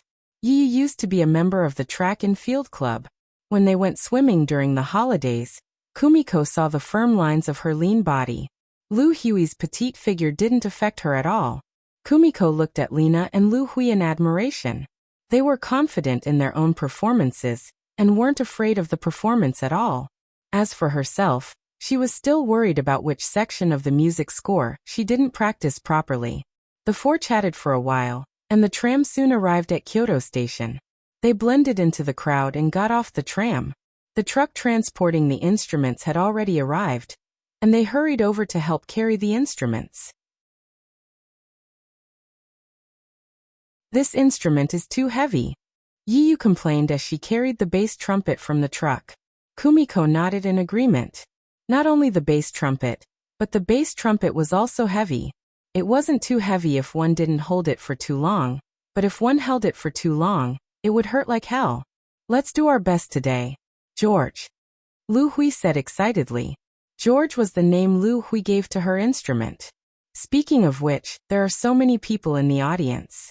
The stairs are full of people. After comforting the instrument, Lu Hui looked around the station and said excitedly. Lena didn't like to talk, and Yi Yu was dealing with the heavy instrument, so Kumiko had to take over the conversation. She was about to follow Lu Hui's words when a familiar voice came from afar. Kumiko. The girl who ran over was wearing Lihua High School's uniform. It was Kumiko's junior high school classmate Z. In junior high school, Z and Kumiko were both members of the trumpet club. Later, they were admitted to Lihua High School, which was strong in trumpet music. However, Lihua High School only won a silver medal in the Kansai competition this year. Z, long time no see. Oh right, is Lihua going to perform today? Yes. Lihua, Kyoryo, Kitayuki. And what a luxurious lineup. Not only that. Kumiko said in a mischievous tone. There are also guests from Tokyo today. It's said that they are very strong and are seated contestants recognized by the judges. Other than Lihua High School, the other three schools that participated in the concert at the station had all entered the national competition. Kumiko, who had been frightened by Kyoryo and Kamigawa for several days, wanted to see what kind of expression Z would have. Really? I'm looking forward to it. Z let out a happy giggle. Okay. Kumiko sighed helplessly. Lena laughed as if she was watching a joke. Kumiko took her hand and squeezed it tightly, wanting to hurt her. However, Lena once again revealed a smile as if she had seen through her scheme. I told you before I don't hate pain. Lena is really erotic. Lena in turn squeezed Kumiko's hand tightly. It hurts. Kumiko shouted exaggeratedly. You two are so close. Z remembered that Kumiko and Lena didn't interact much in junior high school. Kumiko felt Lena's soft hand and nodded happily. Me and Lena? Ah, Kamigawa is here. Lu Hui interrupted her. Everyone looked in the direction Lu Hui was pointing at. An imposing truck and a luxurious bus were slowing down and stopping. On the sides of the two cars, there was an abstract drawing of a cold and powerful crow, and the words East Kyoto Kamigawa High School were written in Chinese. It's actually a school bus. Tokyo High School is really rich. Kumiko sighed. Kumiko. Lu Hui said unhappily. That's not the point. Lena looked at Kumiko with a helpless expression. Sorry. Kumiko realized that she had said what was on her mind. After the car stopped, The bus door slowly opened. Kumiko sighed again. As expected of a luxurious car, even the sound of the door opening was different. The bus they rented for the competition couldn't be compared to this at all. After the door was fully opened, a beautiful girl wearing Kamigawa's uniform with a straight back walked out. The girl crossed her arms, her long hair fluttering as she walked. She noticed the noisy environment around her and frowned slightly. Everyone at the station held their breaths. She was really too beautiful. Kumiko looked at Lena. Although her face wasn't as good, her chest was the best. Lena turned to look at Kumiko and gave her a puzzled look. Kumiko pretended not to see and asked Lu Hui, whose eyes were wide open, "Little Green, do you know what instrument she plays?" "Little Green listens to an MP3 player, so I don't know what she looks like," Lu Hui said regretfully. "I see." Kumiko nodded. "Ah," Yiyu suddenly wailed. "Why is there such a person? What's wrong?" Z from another school wasn't familiar with Yiyu and was shocked by her reaction. Yiyu said dejectedly, "Look, she's pretty good at playing, and has good grades. This kind of person is too disgusting." "Little Green really has nothing to say to you, Yiyu." Am I the only one who thinks so?" The others didn't say anything and looked at her in silence. "I guess I'm too dark." Yiyu blamed herself. It wasn't that Kumiko couldn't understand her thoughts, but she just suffered a loss, so she wouldn't speak her mind so quickly. She silently looked at the beautiful girl, who caused the commotion just now. She was talking to an equally beautiful young female teacher. After the two of them, the people from Kanagawa High School got off the bus one after another. Fortunately, not all of them were as beautiful as the girl and the female teacher. But for some reason, perhaps because of Lu Hui's explanation, Kumiko felt that they all looked very smart. Was this the pressure of the deviation? It felt more suffocating than playing music. "Let's hurry and pack up," Lena said. Okay. Little Green really wants to know what Kamigawa's advisor and oboe look like." "Won't we know when we play?" Lena said. But Little Green wants to know sooner. Lena couldn't understand Lu Hui's thoughts at all. To her, Lu Hui was more of a friend of Kumiko than a friend of hers. Just as they were about to move, the bus station became noisy again. This time there were a lot of girls screaming. They subconsciously looked at Kanagawa High School's luxurious bus. And sure enough, the source of the commotion was there. A beautiful boy wearing headphones walked down the bus while playing a game on his phone. It was so surreal that Kumiko wondered if she had been too nervous to sleep well last night. Otherwise, how could there be a boy who could make her heart beat so fast? The new advisor was also a handsome boy, but Kumiko didn't feel anything. She preferred Lena and the other beautiful seniors. "So handsome." Yiyu couldn't help but exclaim. Lu Hui nodded vigorously. On the other side, although Z didn't show it, she couldn't help but look over. Kumiko subconsciously looked at Lena. Seeing that she didn't have any special reaction, she let out a sigh of relief. Then, she became curious again. She whispered, "Lena, don't you think he's handsome?" Lena tucked her hair behind her ear and said indifferently, "Compared to looks, I think strong men are more attractive." Then she looked at Kumiko and teased, "Are you moved, Kumiko?" "No, I'm not," Kumiko denied. "So you like Taki-sensei because of his strength, Lena?" "I thought it was because of his good looks." "Am I that shallow?" Lena smiled bitterly. Kumiko smiled triumphantly and looked at the beautiful boy again. He seemed to have been lectured by the beautiful girl just now. He helplessly took off his headphones and rolled up his sleeves to move his instrument. Even Yiyu, who was very strong, felt that the heavy bass horn seemed to be weightless in his hands. He clearly looked like a thin and weak boy. Kumiko once again sighed at the difference in physical strength between men and women. "I wonder what instrument he's playing." Kumiko subconsciously spoke her mind. "It looks like he's playing a very handsome percussion instrument," Yiyu said with certainty. "Little Green, I hope it's an oboe." "I say, how outstanding do you want him to be?" Yiyu said in disbelief. "Handsome, good grades, and an oboe that even Little Green admires. It's too perfect." "You clearly used the word disgusting when you said girls," Kumiko pointed out. That's impossible, right? Why would I say something like that? Kumiko, you must have heard wrong, ha ha ha. The other four saw Yiyu's expression and laughed at the same time. Temporary event. September 27th, 9:08. 3 days later, the player will go to Kyoto Prefecture. Event content. Get the signature of your idol Lena. You are not allowed to use threats, deceit, or tear up your name in your exercise book as a pure fan. Event time. Before returning from Kyoto Prefecture. Event reward. 1 free purchase of skills in October.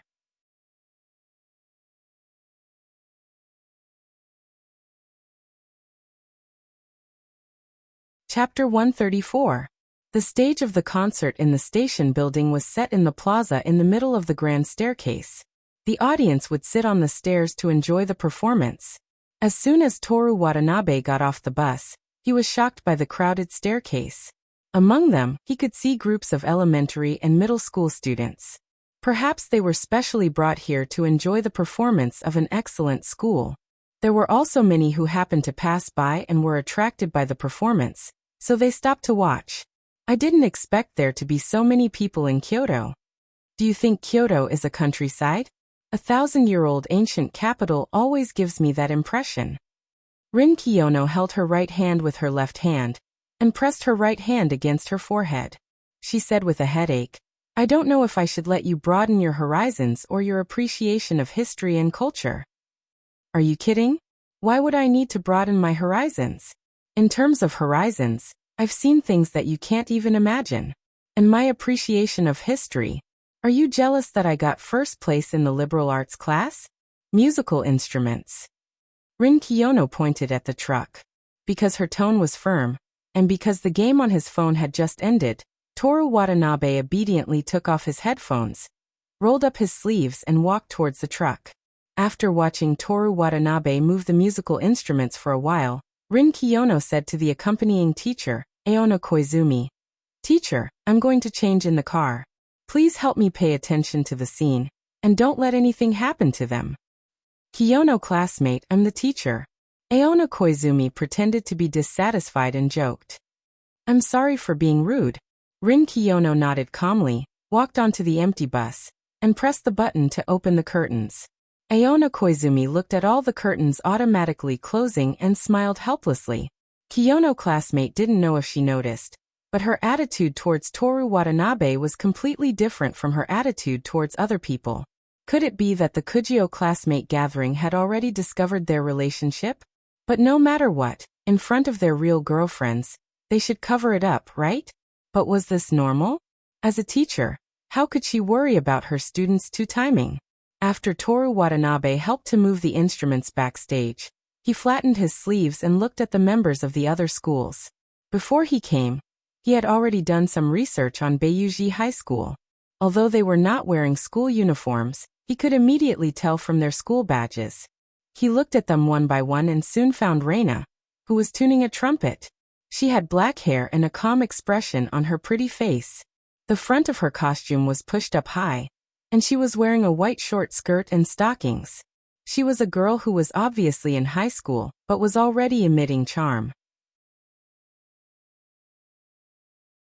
Rushing over directly didn't seem like a good idea, but there didn't seem to be any chance for them to be alone. What should he do? Toru Watanabe fell into deep thought with the oboe and whistle in his mouth. His gaze swept over the Qingliangnu who was playing the music. Suddenly he had an idea. He walked straight towards Qingliangnu. As an all-girls high school, when they saw a handsome male high school student walking over, they obviously couldn't handle it. Some of them purposely avoided his gaze, some hid behind others, and some looked at him expectantly. In the entire backstage, the number of girls was overwhelming.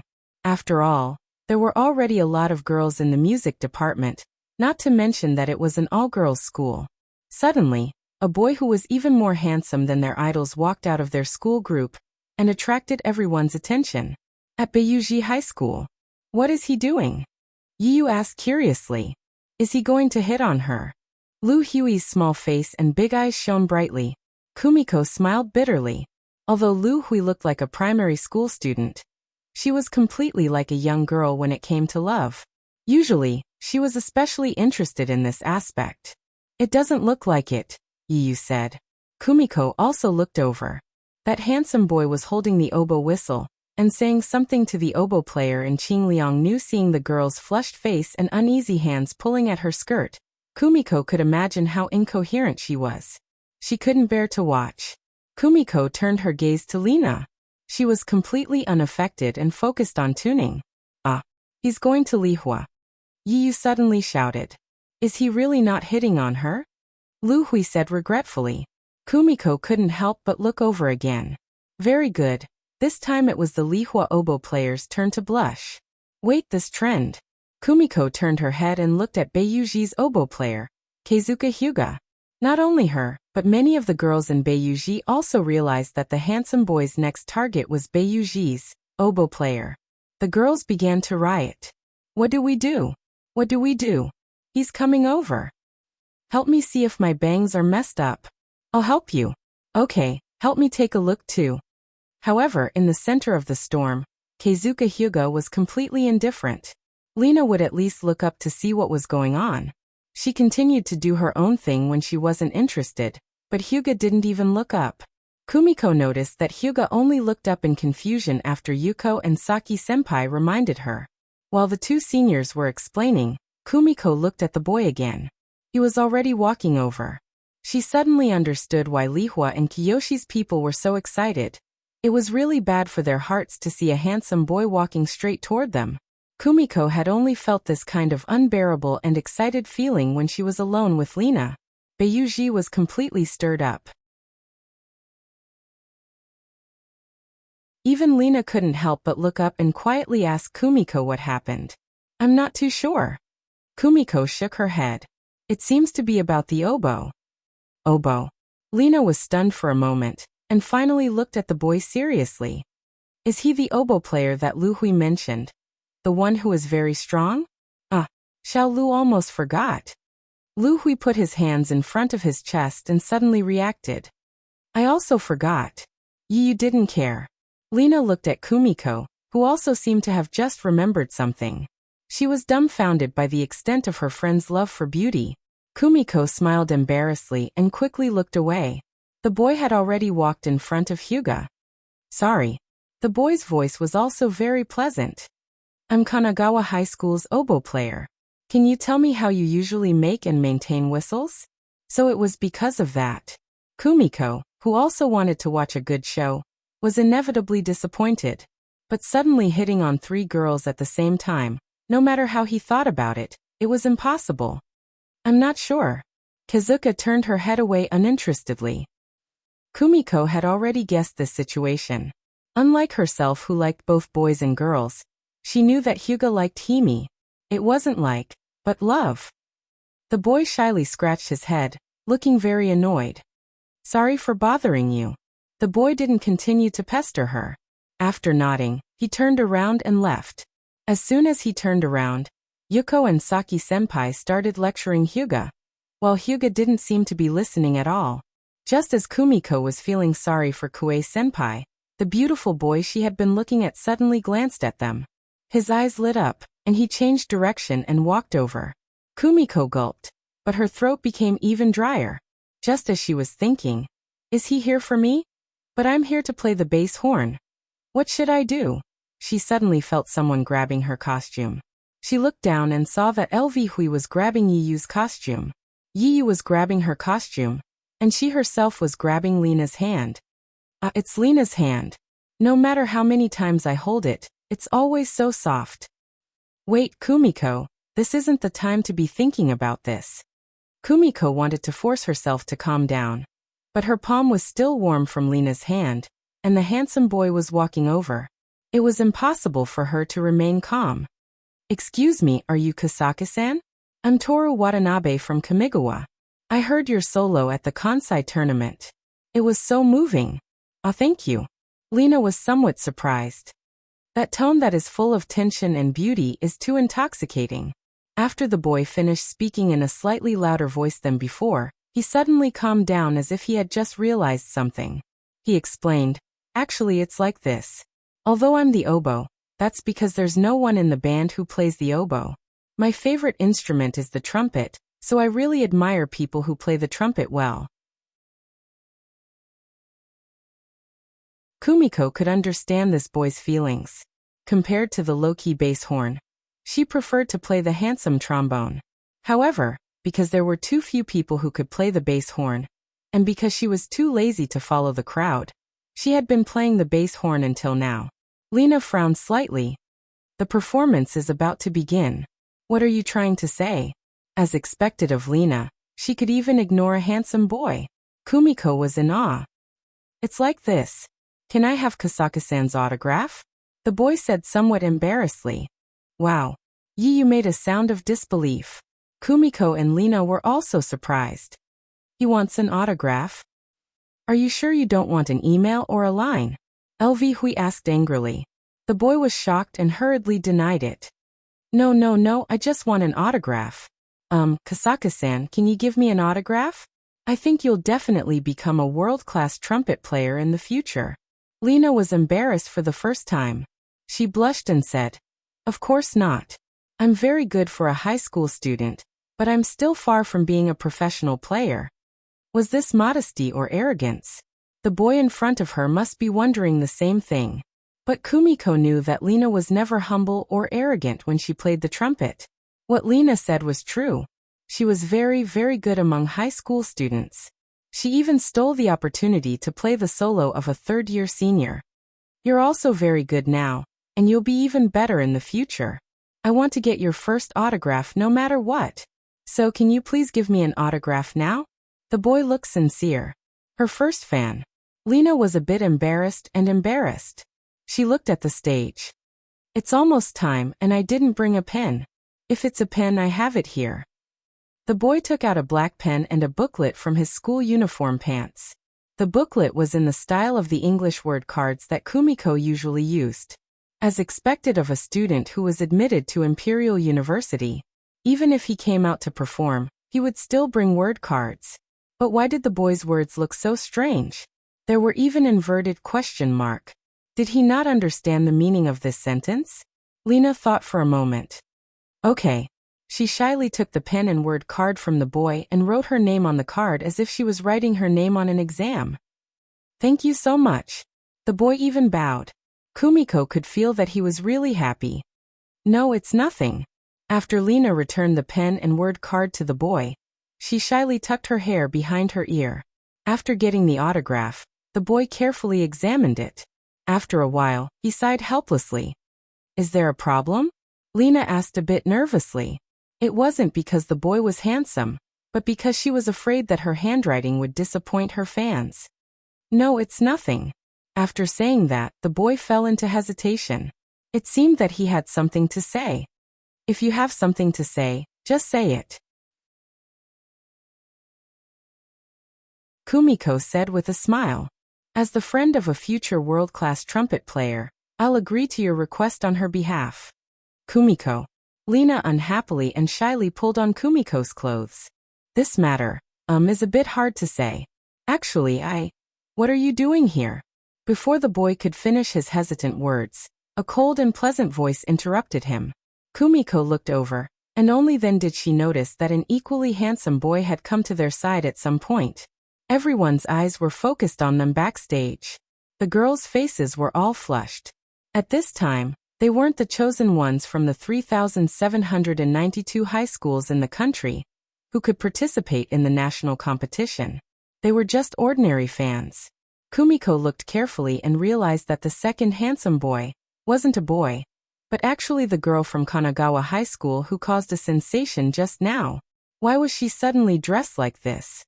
Kamigawa's new consultant is a first-year student from Kamigawa. LV Huey's words suddenly flashed through her mind. Could it be that this unbelievably beautiful girl in front of her was Kamigawa's new consultant? The world was too unfair. A good-looking person with superhuman talent. How could she continue to work hard? Nothing. The boy's words interrupted Kumiko's random thoughts. Fake handsome boy looked at real handsome boy deeply, then turned to them and said, Sorry to disturb you. No, we didn't disturb you. Kumiko quickly said. Lena also nodded, indicating that it was okay. Excuse me. LV Hui suddenly said loudly. Are you Kamigawa's new consultant? Fake handsome boy was stunned, then nodded and said, yes. Why are you so outstanding? As a first-year student, you can lead a school that didn't even enter Tokyo University's competition into the national competition, and even be favored by the judges to become a seeded team? LV Hui had already become a fan and a reporter. Practice more, memorize more, and choose a suitable theme song and free song. Fake handsome boy didn't have any special answer. As long as you know the orchestral music, you basically know this. It's about time we should go back and prepare. Real handsome boy raised his hand and looked at the watch on his wrist. Kumiko didn't know if it was an illusion, but she felt that he was a bit eager to end the topic. What's wrong? Is he worried that his classmates will know that he is a fan of a female high school student? Is he shy because of this? Quite cute. Wait a minute, I have a question to ask you. This time it was Lena who spoke. Please say. Fake handsome boy crossed his arms and nodded, like a rich young lady. As expected of a Tokyo high school student, the momentum is different. No, Kiyono classmate time. Fake handsome boy glanced at him, and real handsome boy unwillingly closed his mouth. Too cute. Weak boy. Kumiko once again praised real handsome boy, who was about 15 centimeters taller than her. Lena slightly organized her words, then asked, what instrument are you responsible for? Trumpet. Trumpet. Yes. Then how good is your trumpet? Wait a minute, Kosaka-san. Real handsome boy spoke again. I have a lot of respect for our consultant. It doesn't matter if the trumpet is strong or weak, right? Very strong. Fake handsome boy didn't seem to hear real handsome boy. Have you ever participated in a national blowing competition? Lena continued to ask. No, I haven't. I only learned from my private tutor, although he has passed away, but you may have heard of the French female trumpet player, Joan Hind. Is it really Joan? Lena's expression was very surprised, which was something that Kumiko had never seen before. She couldn't help but ask, is this Joan very good? Of course. Lena suddenly turned her head, and her hair hit Kumiko's face. It hurts, but it smells good. Jo is not important now. When Joan was a teenager, she had a legendary performance on the BBC's Pop Music Box. At that time, she was the only female trumpet player in the world to broadcast Haydn's famous trumpet concerto. She also became the conductor of a brass band at a very young age. BBC? Haydn? Yu asked in confusion. Haydn is. I'll explain to you later. Lena turned her head again and looked at fake handsome boy eagerly. I have several vinyl records of Joan at home, and I was very sad when she passed away not long ago. Thank you. Fake handsome boy nodded. Joan sensei was the teacher of my trumpet, and I was very sad about her passing, but she passed away peacefully. How come I've never heard of such a thing? Real handsome boy asked. Should I tell you when my grandfather passed away? My condolences. Fake handsome boy rolled his eyes at real handsome boy, who lowered his eyes and admitted defeat. Seeing the interaction between the two, LV Huey's eyes shone with excitement. Little LV guessed that you two must be a couple. That's right. Real handsome boy nodded. Shut up. Sorry, I have a problem with my attitude. Kumiko felt that the words of really beautiful boy were a little too familiar with apologizing, right? It was as if he had been prepared for it. As you can see, fake handsome boy rubbed his forehead. I don't know what this guy said to you, but you better not believe a word he says. He said he was Lena's fan and asked for her autograph. Yiyu's voice was loud enough for everyone in Hokkaido to hear. Lena blushed. Yiyu classmate? Fan? Lena? Fake handsome boy was stunned, as if he was recalling something. Miss Kiyono, Kiyono classmate. Kiyono. Let's go back, okay? Okay. Real handsome boy seemed to have lost his sense of propriety. He put his hand on the shoulder of fake handsome boy and forcefully pushed the latter away. Let go. Fake handsome boy said casually. Real handsome boy immediately let go. Fake handsome boy stood in place and thought for a moment, then suddenly raised his head and looked at real handsome boy, with a smile so cold that even Kumiko felt the chill. Watanabe classmate, you are really bold. Kiyono classmate, you misunderstood. I asked for her autograph as Reina's fan. Reina, Kumiko and the others were stunned. It's fine if you usually lie, but I didn't expect you to lie to the girls of Kyoto. Fake handsome boy sneered. Do you want to admit your mistake and apologize, or should I say it? Wait. What do you mean by lying to the girls of Kyoto? I'm really Reina's fan. Real handsome boy, at this time had completely lost his modesty when he asked for her autograph. What kind of fan are you? I am him. Toru Watanabe sucked on his cheeks and looked at the roof of the station as if he was counting the number of glasses, pretending not to hear anything. Takasaka classmate, first of all, I apologize to you. This is Watanabe classmate's joke. He didn't mean to offend you, actually he. Forget it. Toru Watanabe had nothing to lose. I'll do it myself, okay? Rin Kiyono had a scary smile on her face, waiting for him to confess. Toru Watanabe took out a pen and paper from his pocket and walked in front of Takasaka Lina and Kumiko, no, not only them, but also the other students of Beiyu High School, even the students of the other 3 schools, although they couldn't hear anything, they were also paying attention. Reina, I'm your fan. Huh? That's right, I admire your big breasts. Don't misunderstand. Really, I'm a professional in the study of legs, and I don't have any dirty thoughts about you. So, can you please give me your autograph as a star? Reina finally realized what the person in front of her was talking about. Pervert. Go to hell. That you're tuning in to the Earbook Haven YouTube channel. Don't forget to subscribe and join us on this journey to catch the most captivating stories.